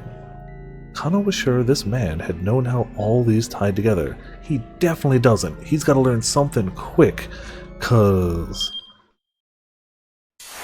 in 40 minutes he apparently learns that. But now, the key to solving the case was gone for good. Wow, okay. Bad end, yeah. Number 42, hey, we got the 42nd one. Kano tried to get information from a man who was caught in the explosion, Minorikawa, but he arrived too late. If Minorikawa hadn't been caught in the blast, things would have gone differently for Kano. At 15:30, somebody shouts something, and depending on what they shout, both Kano and Minorikawa's fates may change. Is Minorikawa the actual linchpin of this entire chapter? He is. He's absolutely, at least right now, everyone's at a bad end because of his decision. We haven't played him yet, though. We've played everyone else, right? Everyone else is at a bad end right now. Right? We just hit the bad end there. Haven't done Minorikawa. Osawa's bad end, because Aki died, because Osawa, or Minorikawa stopped him. Maria, bad end. What was her bad end? Oh, yeah, just... Oh, what's the bad end again? Oh, yeah. That was actually a good end. That was a great end. I forgot about that one. That wasn't actually bad. Aki ended super quick because he died. We gotta do Minorikawa then. Damn. Alright. I guess we'll start up Minorikawa. So we definitely have to not stop Aki. It seems like Minorikawa doesn't... His decision doesn't impact whether he gets exploded or not, it's somebody else's decision. So we'll free everyone else from their stories, but somebody's gonna have to keep out into his. Yeah, I'm kinda glad we saved him for last. Wait a second. I feel like there's something I'm forgetting. Minorikawa stopped and let out a cry of frustration. Daisuke Endo had asked him for a favor after the interview was done. Yeah, and he didn't do it. He promised to tell the Wandering Angels that the dry ice machine they'd purchased was defective. Episode 5. At last, the climax of the play drew near. There was a whole string of troubles, but the cast soldiered on. Blech. It looked like things were going to end all right. Then, backstage, Bondo noticed that the dry ice machine was acting strangely, even after it had been turned off. The machine continued to churn out more dry ice. The producer, Tsukuzawa, demanded that the defective device be returned immediately, and so Tozuka, Bondo, and Amo loaded it into their vehicle and left the theater. Okay. Oh yeah, we need to ignore the favor. Yep. Well, yeah, they were like, it's good to keep your word normally, but it's an exception. And it completely slipped his mind. If you recalled correctly, the issue was that once the machine started making dry ice, it wouldn't stop. If he ran back to the theater now, he'd lose about 10 minutes. Minorikawa checked his wristwatch. The lone people would be coming by the editing office before too long.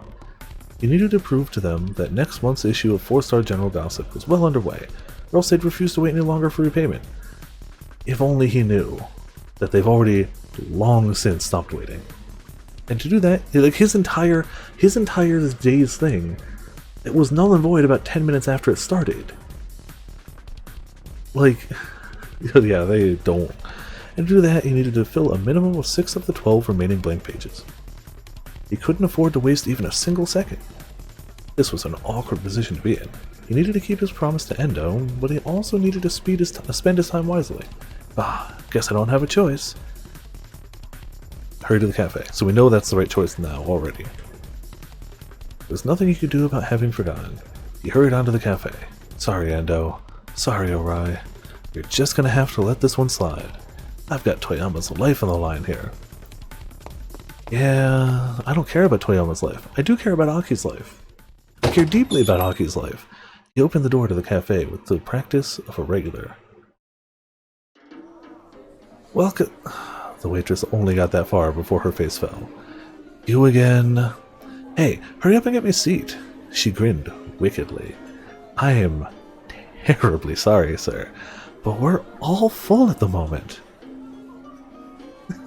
He looked around. All the seats were indeed filled. As you can see, sir. Really now? The waitress's grin widened with triumph. Yes, sir. Fine. I'll just write here. Let me get some power. Oh, he's the worst. Jamming his power cable into a nearby outlet, Minorikawa plunked himself right down on the floor and booted up his laptop. The waitress watched in dismay, then turned to stare vacantly up at the ceiling. Just do whatever you want, she muttered vaguely.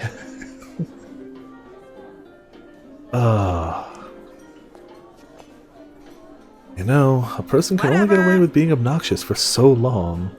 Sooner or later, someone's likely to call the police. Minorikawa looked up from his work, startled to see the Burning Hammer salesman standing over him. You're Mr. Bossman. Thank you so much for stopping by earlier. Are you going to write your article here? Bossman eyed Minorikawa's computer. Oh, that's the latest model, isn't it? Look, I got no time to talk right now. When Orikawa opened the file with his half-written copy. Ooh, what's this? Chaos at Bogus Weight Loss Drink Sales Demo? Bossman read the copy aloud. The organizer, Junichi Bossman, didn't merely have a whiff of deceit around him, his breath also stank. Sound good? When Orikawa asked. I wanted to make sure I gave an accurate impression.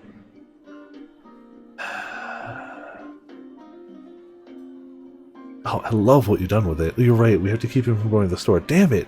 Why is he the person that solves all the... This is a great copy. Fantastic! Bossman turned to look at him with a manic grin. Yeah, isn't it? In a flash, Bossman's face went from grinning to livid. Like hell it is? You think I'm gonna just let you write something like that? Snatching up the computer, Bossman bolted out of the cafe.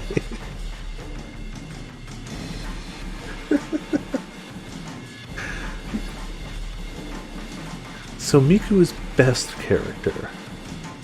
I still think he's my favorite. Miku is best. Miku, Tama, Taxi Guy. This game's got a lot of best characters. But he's my favorite. The Joestar secret technique. You can't stop it. Hey, get back here! When Orikawa leapt to his feet and rushed off in pursuit.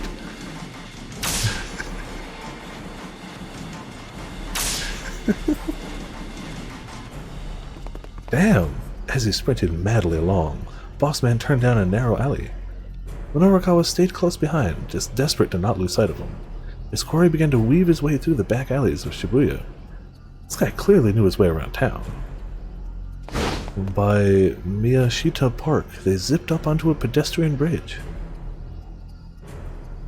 Run command? See, the thing is, what you're imagining it doing is Joestar secret technique, but I know what the run command has to do. It has to do the old school Hanna-Barbera, like, bongo drum when they're about to run. It has to. That's what it has to do. Don't get me wrong, the Joestar version would be good, but it would have to do the old school, like, Scooby-Doo, like...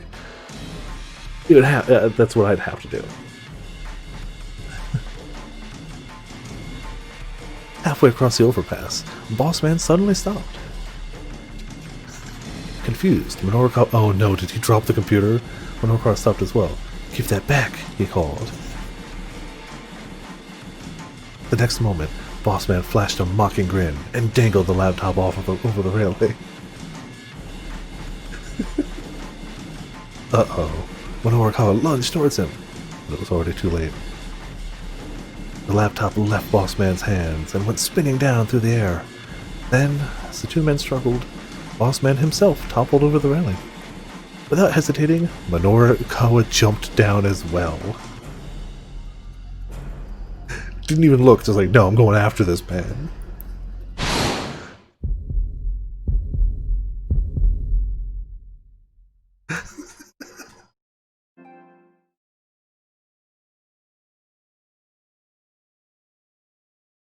This game is amazing, by the way.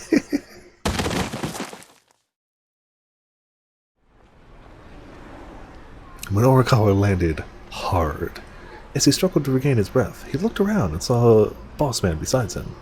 Incredibly, the laptop was safe in the charlatan's grasp. That's not how gravity works, but whatever. Apparently, he'd somehow managed to catch it in midair. Again, that's not how gravity works, but okay. Before Minorikawa could be too relieved, however, Bossman got to his feet and took off running again. Get back here, you little weasel. I don't think so. This Bossman guy was infuriating. And he was really fast. Minorikawa considered himself a decent runner, but he couldn't manage to gain on Bossman. I like how he's got a cut across from his band-aid, a little blood on his nose, and they both have leaves in their hair. That's it. That's the damage that was done. If running away was a competitive sport, the guy would be a world-class superstar. A Joestar, you could say. Okay, but let's be honest. If Mr. Bossman was Mr. Joestar, I would watch the hell out of that series. I would I mean, I'd watch any JoJo show at this rate, but like, I'd be down for that. What would his stand be? What's Mr. Bossman's stand? It's got to be something that robs him of luck, right? Right? It's got to be like the unlucky stand. But it's like cursed luck. Like something always goes terribly wrong so that the next thing goes right for him. So he never really has to face the consequences for it. The Bossman Cinematic Universe. Jude. Jude's got that one. Yeah. He needs a song title, and that's a good one. No, do you know what else would be really good for him? I fought the law, and the law won.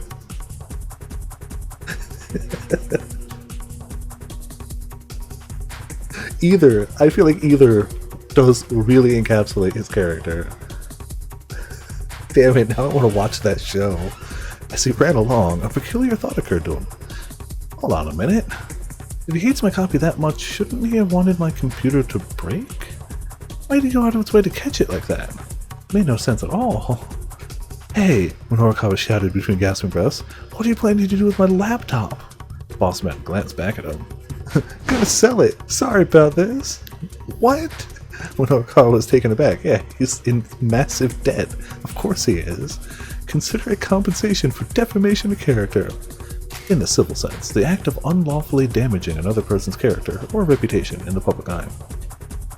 In the criminal sense, the act of disseminating damaging facts about an individual to an unspecified large number of people.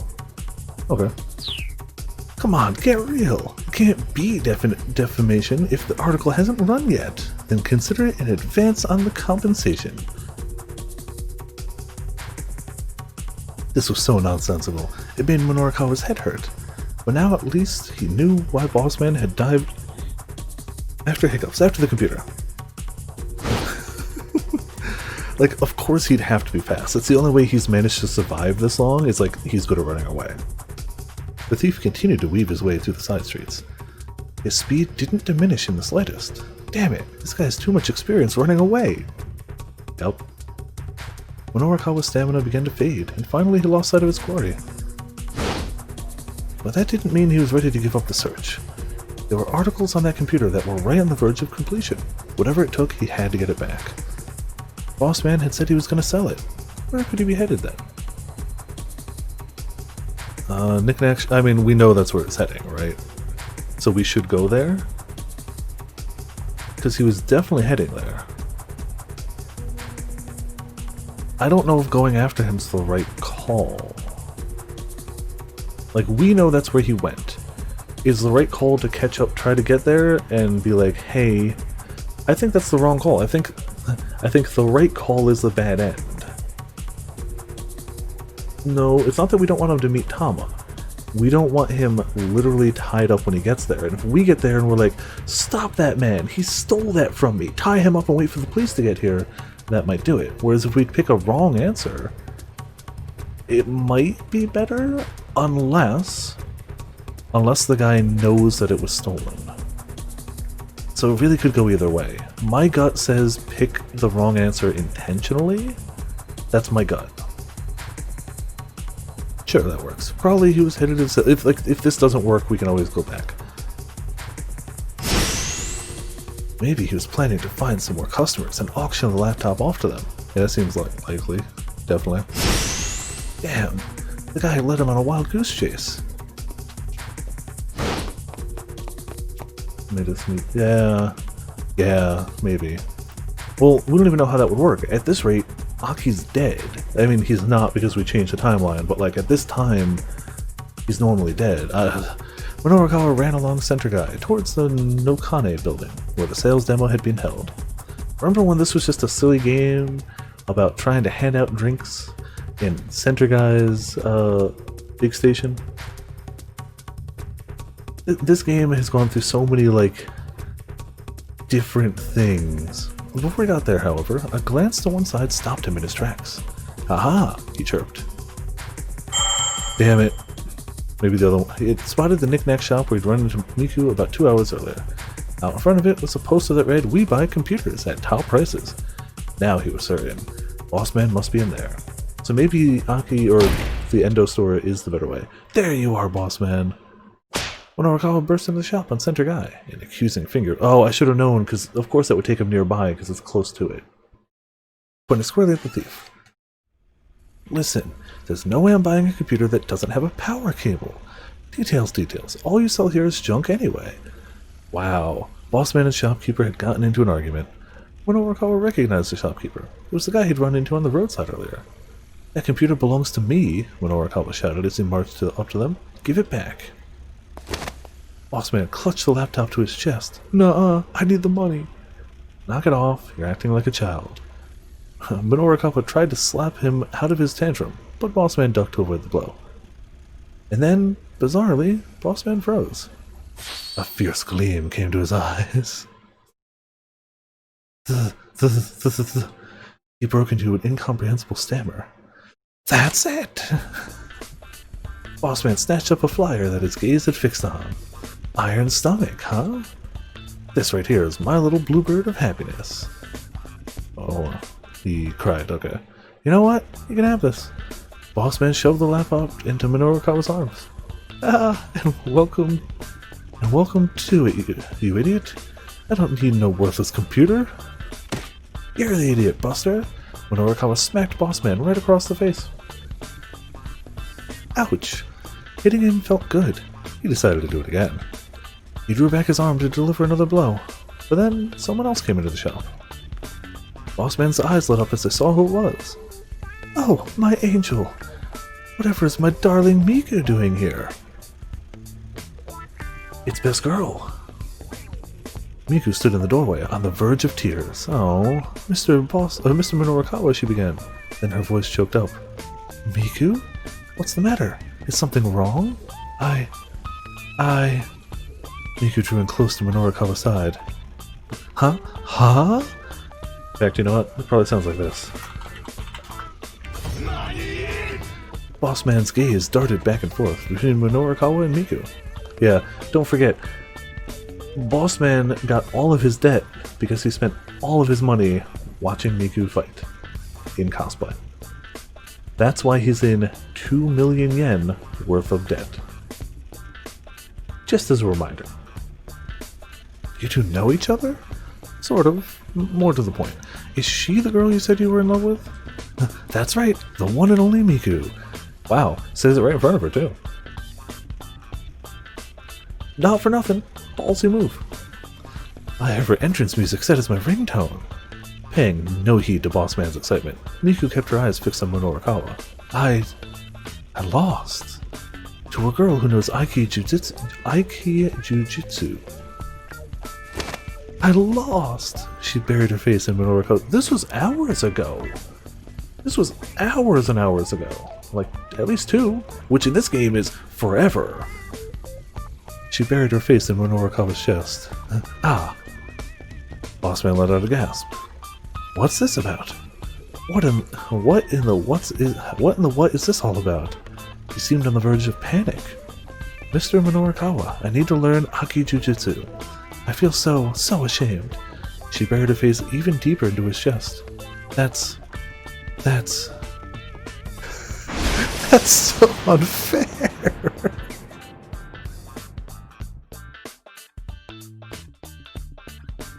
This game would be worse with any other actor playing this character. Period. Hard stop. This game would be noticeably worse with anyone else playing him.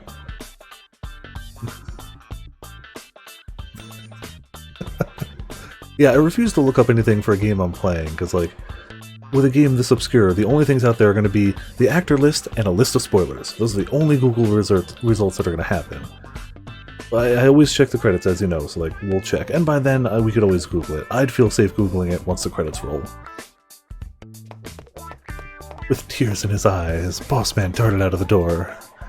Minorikawa glared after the pathetic fellow as he scampered off, but he's not tied up, and at least wouldn't bump into Tama in the same way. So I think we just fixed every timeline, right? The guy sure knows how to take advantage of a bad situation. I'll give him that, he murmured. Do you know who we might not have fixed? Our own. Yeah, we gotta go with B, right? Yeah. Didn't we... Aki's... We didn't fix Kano. Or ours, yeah. Well, yeah, Kano and ours are the same fate at that rate. 100%. I'm gonna go with B. I feel like let him go. Let him get more shenanigans later. Sorry, phone. Why is my phone going off?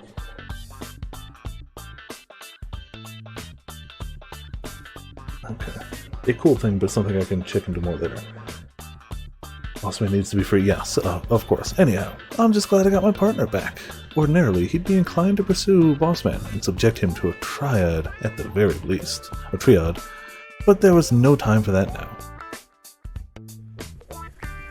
He explained the situation to the shopkeeper, who flashed a sympathetic smile. Ah, is that so? Lucky for you, you screwed up then. Much as I'm happy to do business. Excuse me, I just can't buy a computer that doesn't come with its accessories. Why hiccups tonight? Good gracious. Bossman stage name... Eggplant? The actor? Like the actor who plays Bossman's stage name? Power chord rather than soul. Oh, for sure. Work himself into debt again? Free to come back into the storyline at the most inopportune moments with crazy reactions and goofiness. The more time we can spend with him popping into this game, the better our time with this game will be. His eggplant. That's fantastic. I like that. So you'd have bought it from him if he had the accessories? Of course. Stolen or not, it's all the same once I've sold it.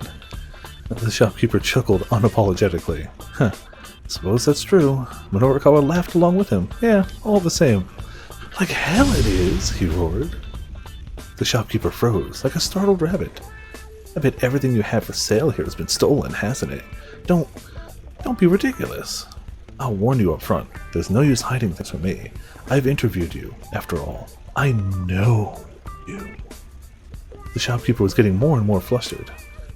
Oh, well, I mean, look, this is just between you and me, okay? So sometimes I go around gathering stuff that people have lost, and I sell it here. But it's not stolen, just repurposed. There's nothing wrong with that, right? The shopkeeper smiled ingratiatingly. You moron! Minorikawa stuck his finger in the man's face. Selling lost property is a serious crime too.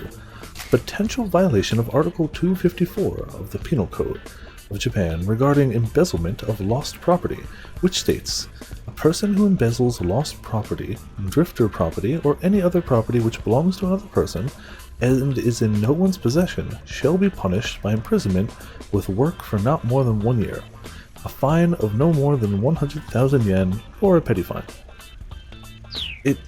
It is? Well, I mean, I guess I sort of figured it might be, sometimes. Well, I'm not the police. I'm more into curiosity than legality. In fact, I find this all pretty fascinating. I mean, what sort of things have you gathered up for sale? Well, let me see. Like this, and that, and that, and that. The man pointed to various items on his shelves. And also this, and that, and that, and that, and that. I guess. Minorikawa's eyes were directed all over the shop.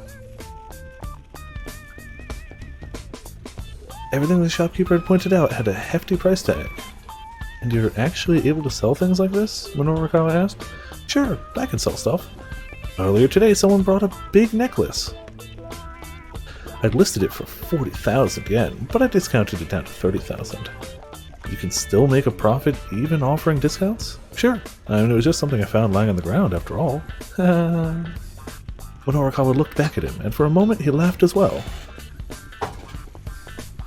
Always dropping things. Then his face turned hard. This is no laughing matter, he bellowed.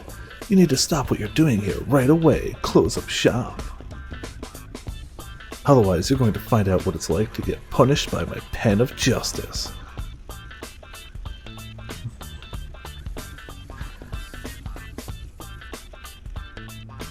Please tell me that's his nickname for his writing implement. Please, please, please tell me that's his writing implement. Or his stand power. Let's be honest, that sounds like a stand power. It's not a musical name, but... I'm so sorry. The shopkeeper bowed repeatedly. Minorikawa glared. The truth was that right now he was so busy, he'd have to let this guy slide. Still, this whole asinine affair had eaten up a big chunk of time he didn't have to waste. Which is really good, because you've saved 3 people's lives already. 4. No, technically he may have made Maria's worse. Her bad end was actually good. But he did straight up save 3 people's lives by dilly-dallying. He was going to have to finish up his copy back in the editing office. Laptop in hand, he left the shop, only to stop short when a slight figure stepped out in front of him. Mr. Minorikawa.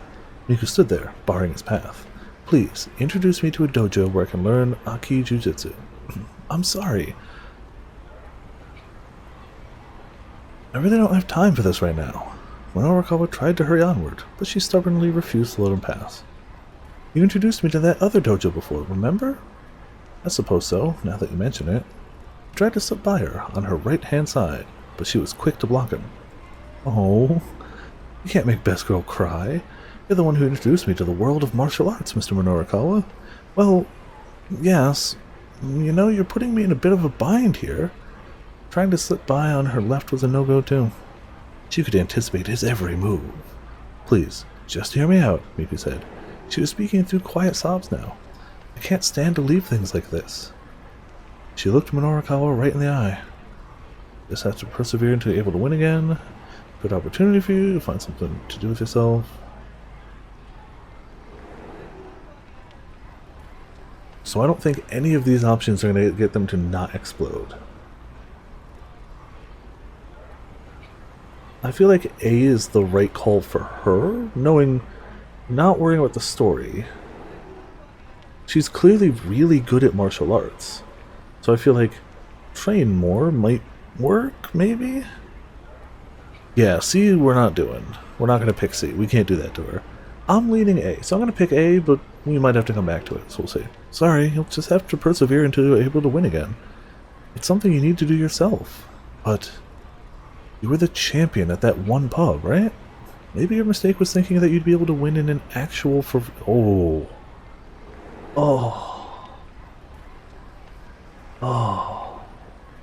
actual for real fight. Miku began to tremble. Miku beat his ass. Yeah, you jerk! Miku delivered a blindingly fast slap to Minorikawa's cheek. Why'd you have to put it like that? You're so mean.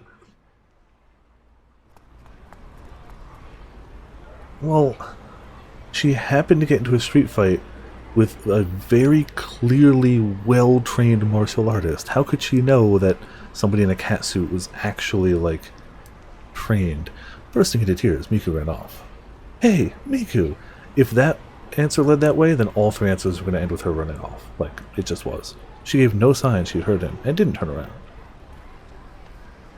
Yeah, Kazuma Kiryu herself. Exactly. Minorikawa rubbed his cheek. It stung. If that's the worst that you got off light. For once, he actually regretted what he said. Wow. Wow. That's big for him. That's character progress. Like, that's actual, like... Maybe he shouldn't have assumed she'd be willing to just give up her hobby. Yeah, no kidding. He did, in fact, know... He knew all along? I thought he just didn't know and was in a hurry. He could have just given her a name of a place. Oh, you bastard. I thought for a second we were getting like character growth or something, and then it's like, yeah, I actually knew the names of these places all along. I just didn't... Yeah, damn it. Could have introduced her easily enough. You could have been like, I'm in a real hurry, can you give me an hour's time? Literally, I just have to type this up. I'm sure she'd understand. You could have given her some names and been like, I'm in a really big hurry. Here's 3 names. You can go find them. He deserves the bomb. Checking his watch, he saw that he only had 30 minutes and change until 4 o'clock. There was no more wiggle room at this point. These articles needed to get written, and fast. He needed to get back to the editing department. And yet, Oh, damn it, all to hell. I can't get work done like this. When Orikawa broke into a run. But he didn't run for heaven and publishing. Instead, he went after Miku. He made the right choice, but now we're in trouble here.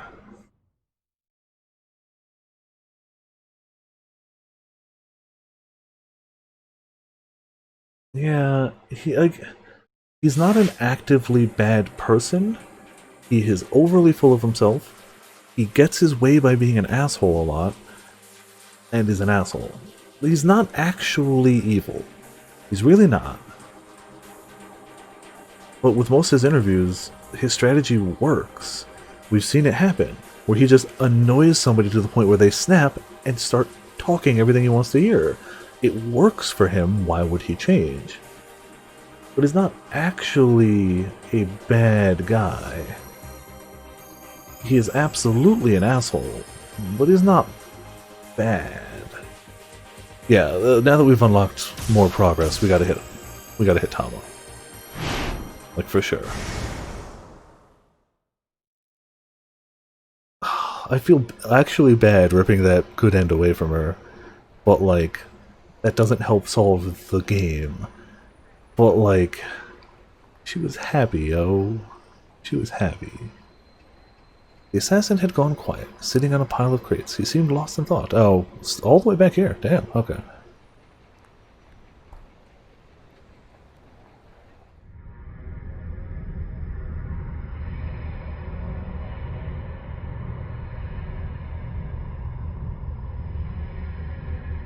I assume it's the same until we leave his sight, because that's when we bumped into Boss Man.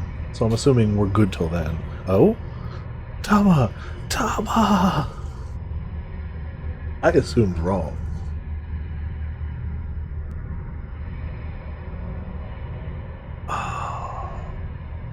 We either have to pick A or C, right?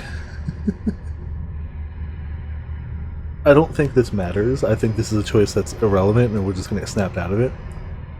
But also, we know for a definitive fact we're not Hitomi, so we could just... I'm picking A. I'm picking A. Tama?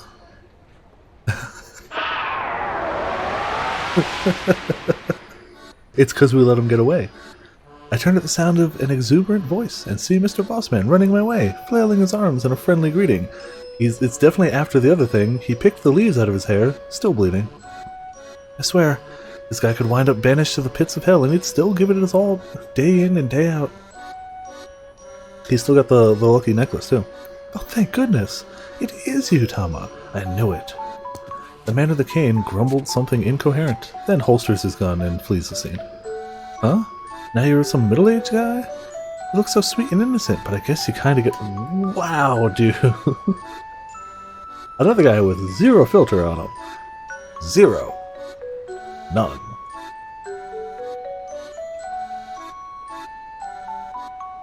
Like, I get it if he turned the corner... It would still be a rude thing to say, for sure, but like, if you turned the corner and they were, like, passionately embraced or something, I'd be like, okay, he's at least getting an idea, but like, she literally was zoning out the guy who's looking around a corner, not even facing her general direction, like, okay. She's doing this, but I absolutely thought she was going to be like, I absolutely expected. Boss! Nice timing. He did, rude or not, he did just save her. Like, we know he was about to let her go, she didn't know that. So, like, I do a little fist pump. Whatever he's doing here, I'm glad he drove off that guy with the gun. A guy who's rude, says rude things like that is still way better than a guy who wants to shoot you. Drastically better. What are you so happy about? Boss man gave me a puzzled look. But he's promptly distracted by his own excitement. Well, anyway, never mind that, Tama. He shifts down to a conspiratorial whisper. You know, such an idiot. I can't believe I was in such a tizzy over some silly scratch card from a magazine. I can tell he has news he's itching to tell me. Did something happen? Well... He brings a hand to his mouth and giggles unsettlingly. I had a great little idea. A great way to strike it rich. I Feel like I've heard that from you before, in the several hours I've known you. Mr. Bossman shakes his head fervently. This time it's different. We're talking way more digits than before. Now try not to be too surprised, yeah? Spittle flies from his mouth as he rattles on. Or, it's okay to be surprised, actually. In fact, I'm guessing you're definitely going to be amazed this time, Tama. I can practically see the banknotes dancing in his eyes. Cut to the chase already. What is it you want to tell me? Alright, I actually have to find this music, and I have to, like, have this music. This time, get this. I got a line on 10 million yen. But I can't look it up yet. Like, it's just a personal thing. Whenever I'm playing, especially a story-heavy game, I just don't Google it. It's better to just not. But when we're done, when credits roll on this, I'm finding this song and I'm adding it to something. I don't know what. He thrusts his index finger skyward, grinning ear to ear. Yeah, I don't think I've actively been bitten by that before. But I've had enough times where me just searching something innocently has led to, like, all of a sudden, like, actually, no. It's usually things I already knew the spoilers for, but, like, that happened for Monster Hunter. Like, me just searching, like, one time Monster Hunter, like, on YouTube was like, here's all the endgame stuff. People love to just put endgame stuff in, even just thumbnails. In-game. So, like, if you're gonna make a video about spoilers, like, the day or two after a game comes out, you don't put the spoiler in the thumbnail, but people don't care. So I just don't. Mind you, it's been 12 years since this game came out, but I'm still just gonna be like, I'll wait. Surprised now? Yeah, you are. And it doesn't require any capital. It's no risk, high return. In the world of equity investment, a wise investor weighs risk against the potential for return.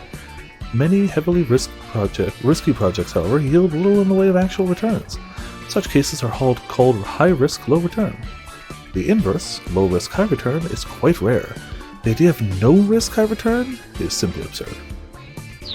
There's a crazy gleam in his eye.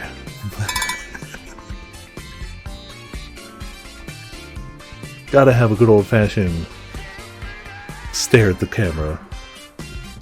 Oh man, I'm finally gonna get to be part of the Billionaires Club. This is so ridiculous. I don't even have a snappy retort for it. Never mind that 10 million obviously wouldn't make him a billionaire. By the way, you haven't seen Cheery, have you?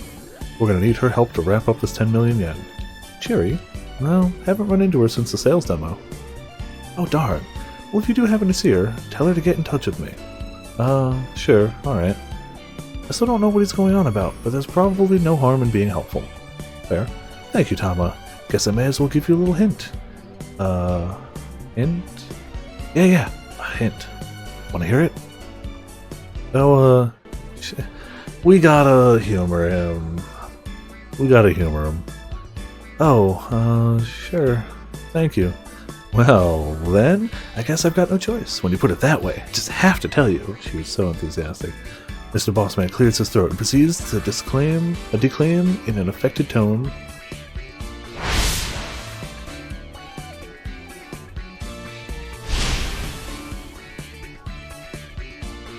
We're posting this as one of the screenshots tonight. Period. When the mighty stomach triumphs over the endless cavalcade of icebergs, the hero shall be blessed with fame and fortune. This man is a treasure. Huh? The heck is that supposed to mean? He looks inordinately amused at my confusion. It's part of a legend. You only need to remember that one verse for now. You're going to bear witness to history.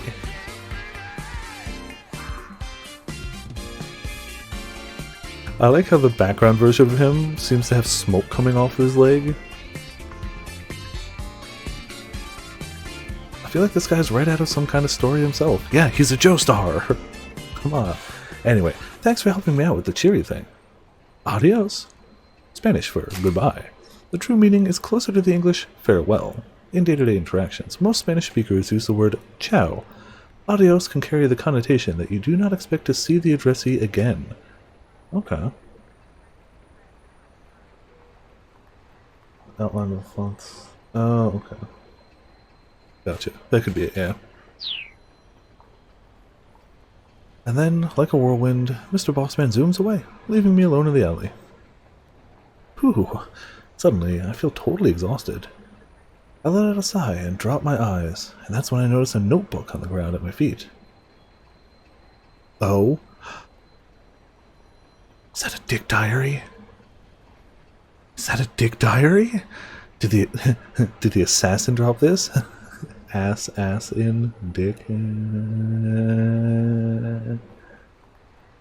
We'll see. If it's a dick diary, then yeah, absolutely confirmed. I pick it up and look inside.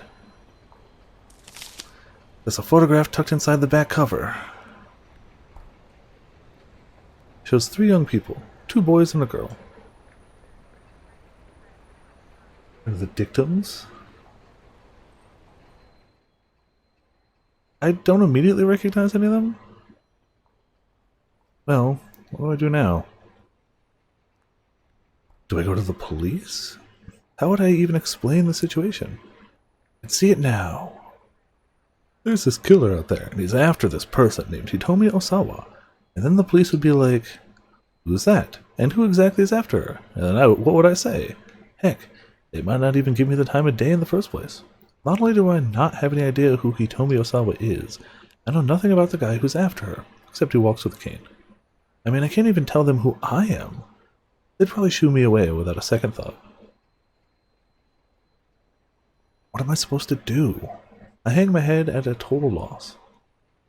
The necklace around my neck sways idly to and fro. The GPS tracking device that I have hanging around my neck at all times. Okay, there's a keep out. Progress, though. So we have to go to Aki next and have him not be dead, right? Definitely not dead Aki? Yeah.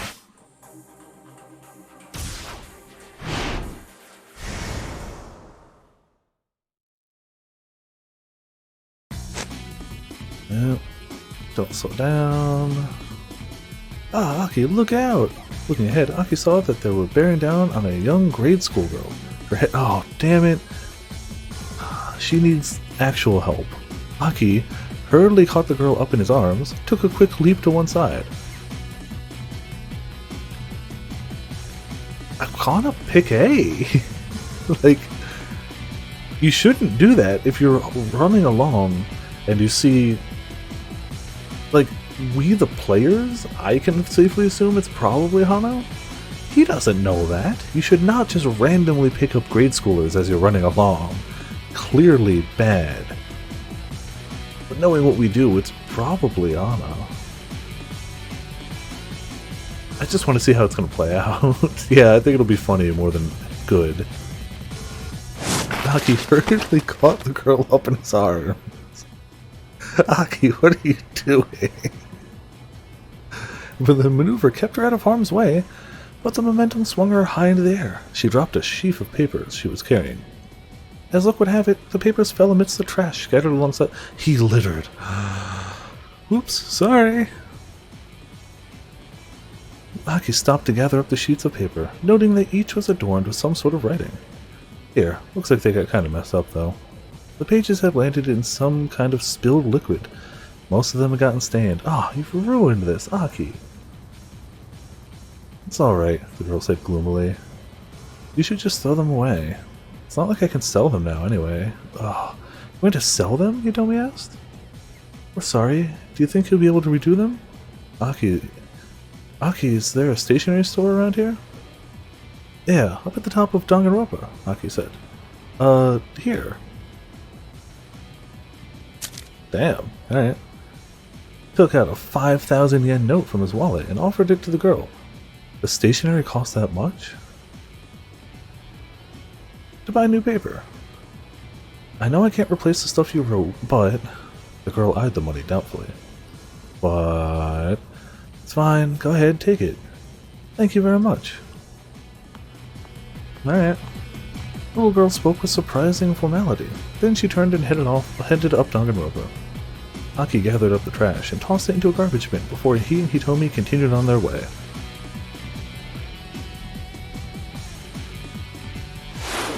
Aki led Hitomi to an old multi-tenant building. They hurried inside and headed up the stairs.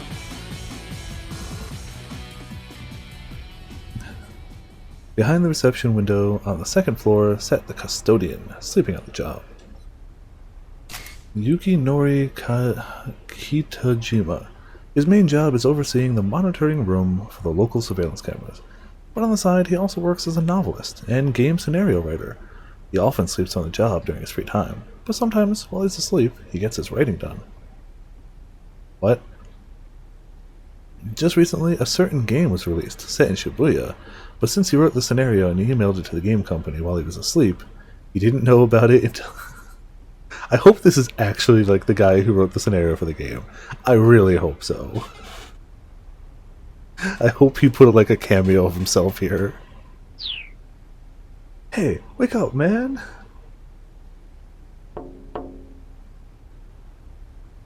Aki gave the window a tap, and the man woke with a start. Huh? Akichi? Don't scare me like that. That's one... That's one chi too many. And wow, you sure seem to have a lot of free time on your hands. Yeah, no one's been by to check today. That's not so bad, right? I mean, I guess it is the surveillance room, but still. The man let out a big yawn. My dad asked me to come down here and check on the security monitors, actually, Aki said. Sorry to bother you when you're busy, Hitomi added, with a polite bow. Super busy. Huh? Who are you? You with Akichi? I'm Hitomi Osawa. It's nice to meet you. Oh ho ho! What? You Akichi's girlfriend? Again, too many cheese there. That's none of your business. Just let me have the key. Hoping his blush wasn't too obvious, Aki mimed unlocking a door. You won't answer a simple question and you want me to hand over the key? Yes, I'm his girlfriend, Hitomi said. We just started dating. Aki. You could hear the sound of his jaw hitting the ground. Miles away. Actually gave away their position. The man with the cane is heading there right now. So I'm sure I'll be seeing more of you, sir. She flashed a winning smile. Oh, well, what a surprise. Never thought Akichi could land a fine lady like yourself. The surprised custodian held out the key. Good for you, Akichi. Still one chi too many there. But yeah, dating. Aki gazed into Hitomi's face, even more surprised than the custodian. The key dangled, swaying to and fro like a pendulum between Aki and the man behind the counter. Aki, Hitomi said, nudging him to the side, in the side with her elbow. Come on. Oh, right. Snapping out of it, Aki took the key and headed up to the next floor. Oh man. His face. I'm sorry, Hitomi said as they entered the monitoring room. We're just saying we were dating like that, I mean. It was a pretty clumsy lie. No, it's just kind of sudden is all. I was just a bit jittery, I guess. Aki felt his cheeks color again. I mean, I figured I had to say something or he wasn't going to cooperate, Hitomi said. She looked a little embarrassed herself. I'm sorry. I didn't mean to make things weird. No. Nah, it wasn't weird at all, Aki said. Actually, it was kind of... He stopped himself there. Now wasn't the time for that sort of conversation. They needed to find that blue minivan. Both of their faces were great there. The surveillance camera monitoring room was really just a big office with a single computer. Aki knew it well. So this is the monitoring system, he explained. He switched on the computer. You can see all of downtown Shibuya from this one computer. Oh.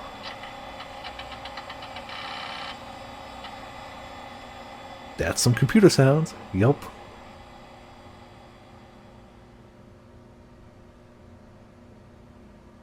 Hitomi gazed impatiently at the monitor, even though it wasn't showing anything yet. The look of sheer determination on her face held Aki enthralled. You talk about how attractive your sister is, Aki murmured. But as far as I'm concerned, right now, you're the lovely one, Hitomi. Dude, I'm not saying you're wrong in this. I'm saying just seconds earlier, you yourself went time and place, and now you're like, nah. Hitomi looked at him, uncertain. I mean, look at the lengths you're going to, and the risk you're taking to save your sister, Aki said. I can't bear the thought that something might happen to her, and the last time we were together, I said such horrible things. Plenty of people do bad things without even realizing they're bad. Never mind trying to fix it. Minorikawa.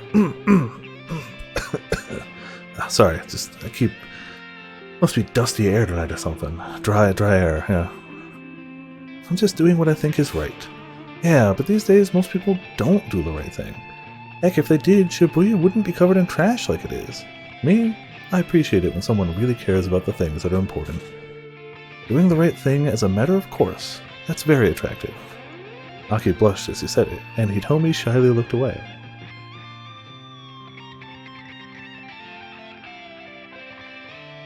I like the concept that in Minorikawa's bad end, where he explodes, he was right with Miku, like, the whole time, and she was fine.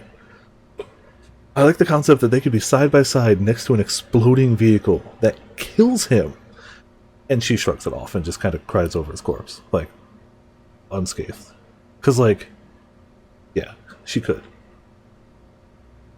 I think the system is... Well, he is super entertaining. Minorikawa is absolutely, totally entertaining. But as his story goes on, he does absolutely show himself to be more of an asshole as it goes. I think the system is ready. Turning to the computer, Aki hastily changed the subject. This thing's so simple, even I know how to use it. Oh. Clicking on the mouse, he brought up a row of 4 windows on the monitor.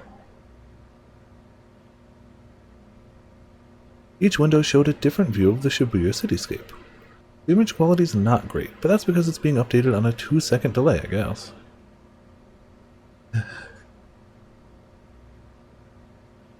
True, that'll confirm it. Literally unkillable, only losing to Kiryu. Even though I'm pretty much just doing side quests at this rate, the more I play of the Yakuza series, the more I love Majima. Also, I don't think this...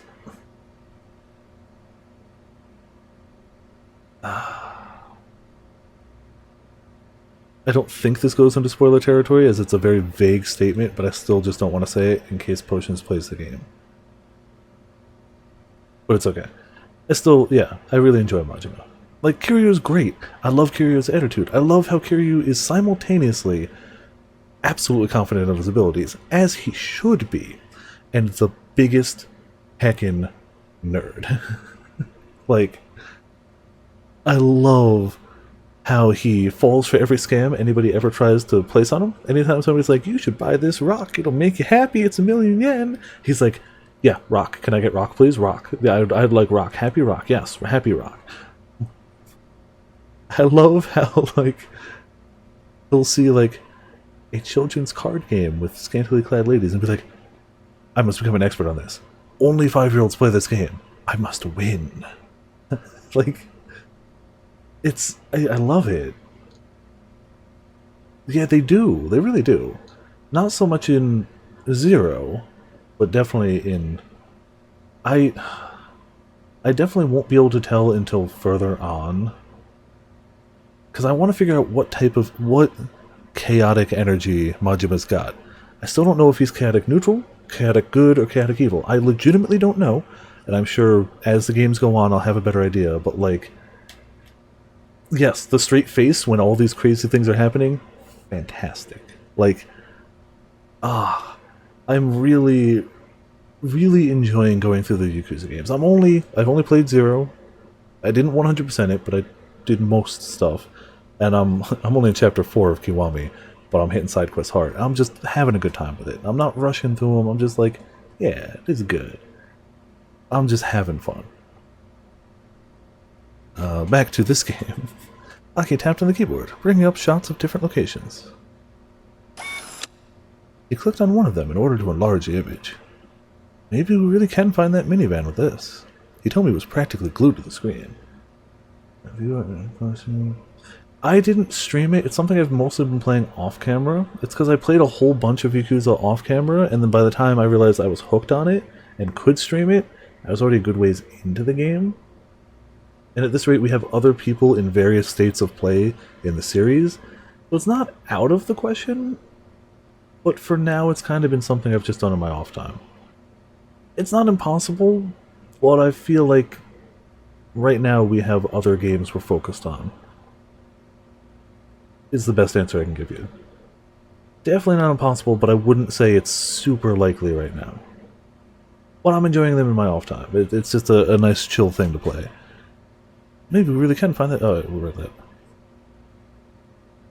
that. I know Ramen's played not most of them, more of them than I have. Ramen's played 1-0-1-2, or 0 Kiwami Kiwami 2, and is watching 3. Yeah, while I enjoy the game, I don't know if that's what other people would enjoy to watch, because it's just a lot of me dicking around. I feel like that's just what the game is. Don't get me wrong, the story segments are really good. Whenever I've hit a story bit, like when I did as much as I was going to do in 0, and I was like, I'm just going to hit the story from here on out, back-to-back story bits, like, hey, it's hard, that was good stuff, but that's not how I usually play the game. It's usually like, again, I'm like 17 hours into the game. I hit chapter 4, and I've just done straight side quests since then. I don't know if that's what people would want to watch anyway. And at this rate, I'm already 4 chapters into this game. I'd have to start it over to stream it. Otherwise, it'd be like, well, here's all the things that have happened. I could do that, but like, I don't know. It's not impossible, but I wouldn't rate it super likely right now, I hate to say. My dad's the one who designed the security system. Your dad must be pretty amazing. Well, he graduated top of his class at Tokyo Denko University, a prestigious national university founded over a century ago. Applicants who place highly on the entrance exam can receive a full scholarship. Aki's father was one such attendee. The school has supported extensive research into artificial intelligence and recently announced an AI program known as Body. Better than cats, I suppose. Oh yeah, no, perfectly legitimate question. I don't want to give out false hope. As much as I'd like it a lot and I'm having a blast with it, it doesn't... I would say it doesn't quite fit what I normally stream, but neither does this, and we're having a blast with this game, and this is not the type of game I normally stream, so... The world's a weird place. While the computer is asleep, different personalities emerge, which have an impact on various normal thought processes, forming a network of more human-like thought patterns as a result. AI. He always said he could have a career in computer engineering, but he took over the electronics shop so that he could marry my mother instead. Aww. That's such a sweet story. Did they run the store together then? How did somebody so smart have Aki as a son? He clearly raised a good kid, like, he means well, he tries to do well actively, even when he was part of what's now a gang, he was legitimately originally there to try and help people. Like, they raised a good kid. They didn't raise a smart kid. Mind you. Me personally, if I had the choice between being smart or good, I'd probably pick the good, honestly. People don't usually have that choice, but like, I'm not, it wasn't meant as an insult towards him, but like, true, maybe the sister got all the smarts. That could be the case. Aki shook his head. No, my mother died when I was 4. Oh, I'm sorry. You told me sounded even sadder than Aki. Well, anyway, never mind that. Here, look. The seedy-looking weirdo that run into a Geigo was on the screen. Huh? That guy again. Said weirdo was running all out, a laptop computer under one arm. He was being chased by a man in a long coat. That guy sure got chased around a lot, huh? Okay. We don't know what happens past Minorikawa's keep out. It's entirely possible that after that keep out, they find the van, it explodes.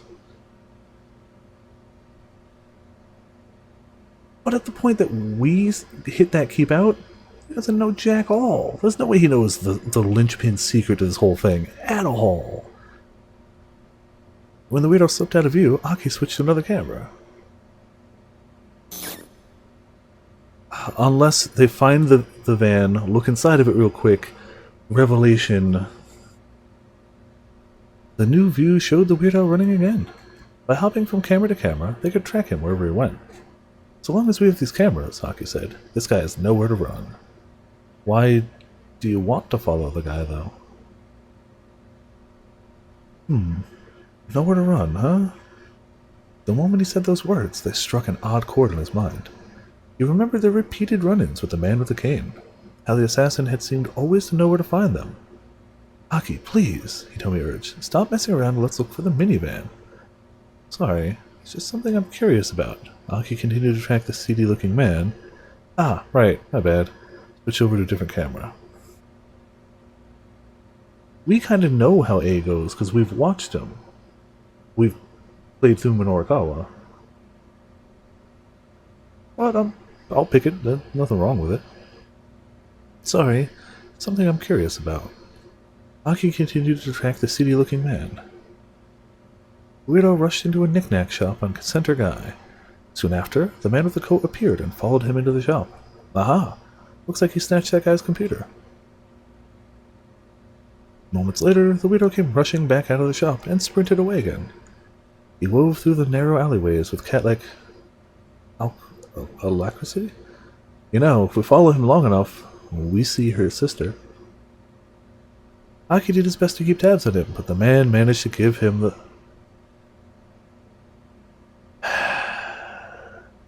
Okay. Wow, Hitomi said. She too had been watching closely. I'm kind of impressed. Mind if I keep at it? Aki asked. Sure. He continued scanning camera images, trying to locate the guy again. At this point, even Hitomi was invested in the quest to find the fugitive. We were all invested, but minutes passed and they didn't spy him.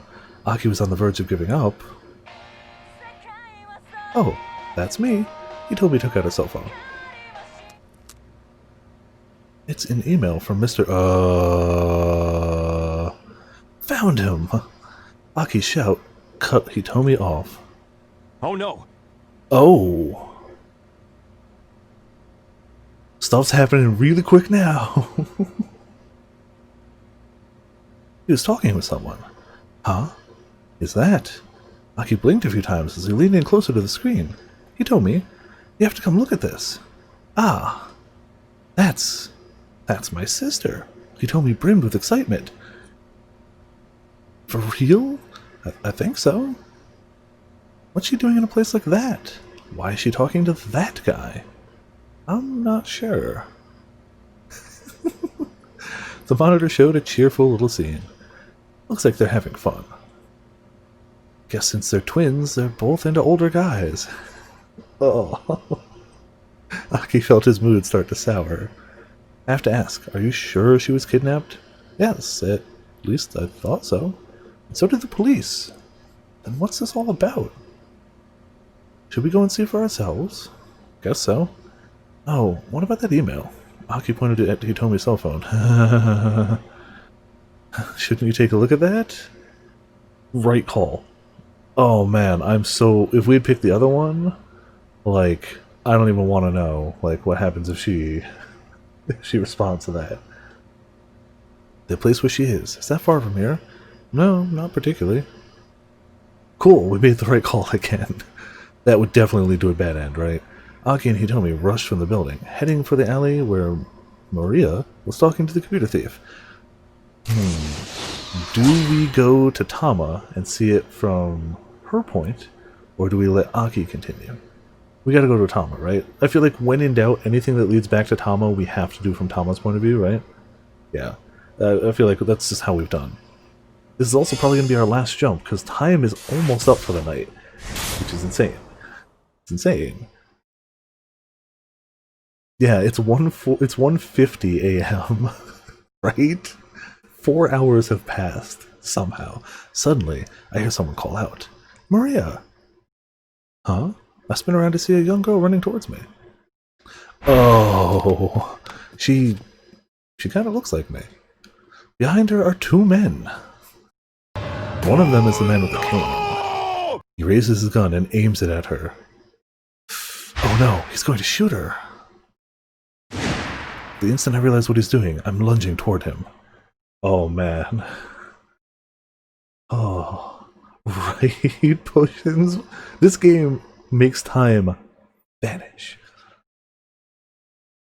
He shifts his grip on the gun and clubs me in the head. Like, I've never played a visual novel that makes time vanish off the clock. And I've played visual novels I love. I love Steins Gate. I love all three Danganronpas. But, like, this game just makes time vanish. I staggered against the wall, trying to keep my feet, but my legs buckle under me, and I crumple on the spot. I don't even know why I tried to protect this girl. My body just moved on its own.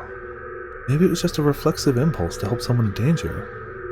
But am I the sort of person who'd risk her life to protect some complete stranger? If this is a bad end, then we have to do it from Aki's point of view. Damn it, we have to do it from Aki's point of view. Damn it. Maria's impulse to protect a stranger is selfless, but ill-fated. Of course, the strange girl is actually her sister, Hitomi. If you know what causes Hitomi to show up here, you can probably avoid this untimely end. Does that mean don't go here? That's true, it's another bad end to cross off if I do plan to try and platinum it. I don't know yet.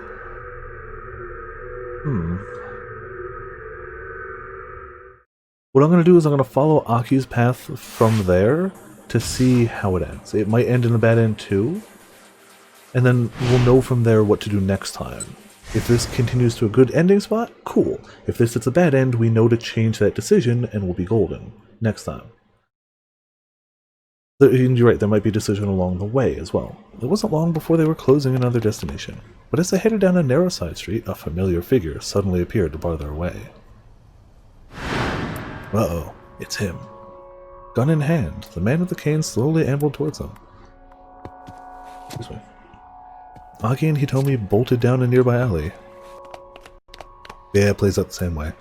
Taking another turn, they reached the alley they'd seen on the cameras. Maria! Hitomi rushed over to her sister. But Maria just stood staring at Hitomi in silence, as if she couldn't process what was going on. Meanwhile, the assassin was still in pursuit. He had turned the corner behind them and was steadily drawing nearer. He pointed his gun at Hitomi's head. Come on, hurry, Aki urged. He tried to lead the two girls away, hoping to escape further down the alley. But instead, Maria charged boldly at the man with the cane. Yep. Oh. The assassin was caught off guard by the unexpected counterattack, but he reacted quickly, crumbling the girl and clubbing the girl in the head with the grip of his pistol. Maria! Hitomi shouted.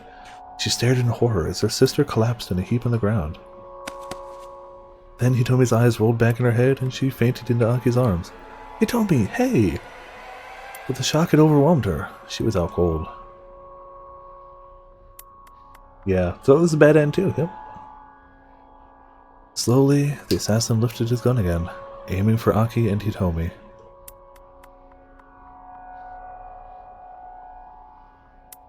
If he'd only had Hitomi to protect, Aki might have been able to pick her up and get away. But he couldn't just leave her sister here. He knew, with the chilling certainty of despair, that he could never save them both. Bad end? Yeah.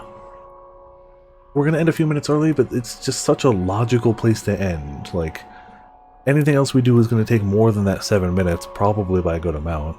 And we know the decision to make when we get there. Finding Maria had seemed like such a stroke of luck. It's a shame too, because it seemed really cool. But it led Aki and Hitomi running right across the killer's path. This never would have happened if Aki hadn't gotten distracted with tracking that weirdo on the cameras. My worry is she'll respond to the email now, which is clearly the correct path, but I'm really worried about that now. Yeah, that means we get to read. We gotta read and probably respond to it. And that's gonna suck. But if it's the right path, we'll go with that. Yeah. Good times here, still going on. Tomorrow we're doing Smash. Everybody who responded said they wanted a custom Smash night, so we're doing a custom stage Smash night tomorrow. Sunday, I might do more Monster Hunter. I could use some Safi bits, I could use some crowns, and I've just been having a good time hunting lately, so I might do more Monster Hunter Sunday. If not Sunday, probably Monday, whichever isn't Monster Hunter, I'll probably do more of this. This game is only getting me more invested as time goes on. So, either Sunday Monster Hunter Monday this, or Sunday this Monday Monster Hunter. Not sure yet. Yeah, like, I'm gonna say Sunday this.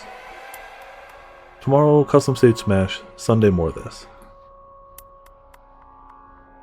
I can't let this one sit idly for too long, yeah. Yeah, thank you everybody for hopping by. Been a good time. Been a great time. A time-flying good time. Let's see who might be on for us to toss a rating towards. No.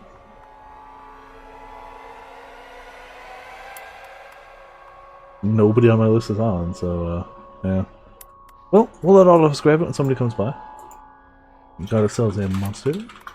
A quote. Did I never start up that bot? Yep, that's on me. Well, we've got ourselves a monster. A quote. A Discord. Hey, a related quote, too. And, He might actually be dead. that's the only quote we can use for tonight. That sums up too many of the routes tonight, unfortunately. We've hit more bad ends tonight, I think, than we've hit any other one singular stream. Except maybe the first one. The first one we hit a lot of bad ends in that first chapter. But yeah, it was still a great time. Thank you all for tuning in. Thank you all for watching. Been a fantastic time on my end. Clearly you guys seem to be enjoying it too, so it's a win-win. And yeah, I'll update it on the Discord, but tomorrow Custom Stage Smash, Sunday this, Monday probably Monster Hunter, but I'm not going to give it a definitive answer yet. There's a non-zero chance that I do a midday stream either tomorrow or Sunday of just something? I don't even know what it would be. It wouldn't be more of this. We'll keep this to the times we have set. Maybe I'll do a stream of something. My nephew's out for the weekend, so like I can do an earlier stream without like nephew sounds, excitement, hyperness. But I don't know what I'd stream, and I can't say for sure. Maybe Guilty Gear, yeah. That might be a possibility. So I'd say probably Sunday. There's a distinct chance. We'll see. We'll see. I'll let people know ahead of time when and if I decide on that, but leaning that direction. But yeah, thank you all for tuning in. Thank you all for watching. This has been Viper at Survivorland, and I'll see you all next time.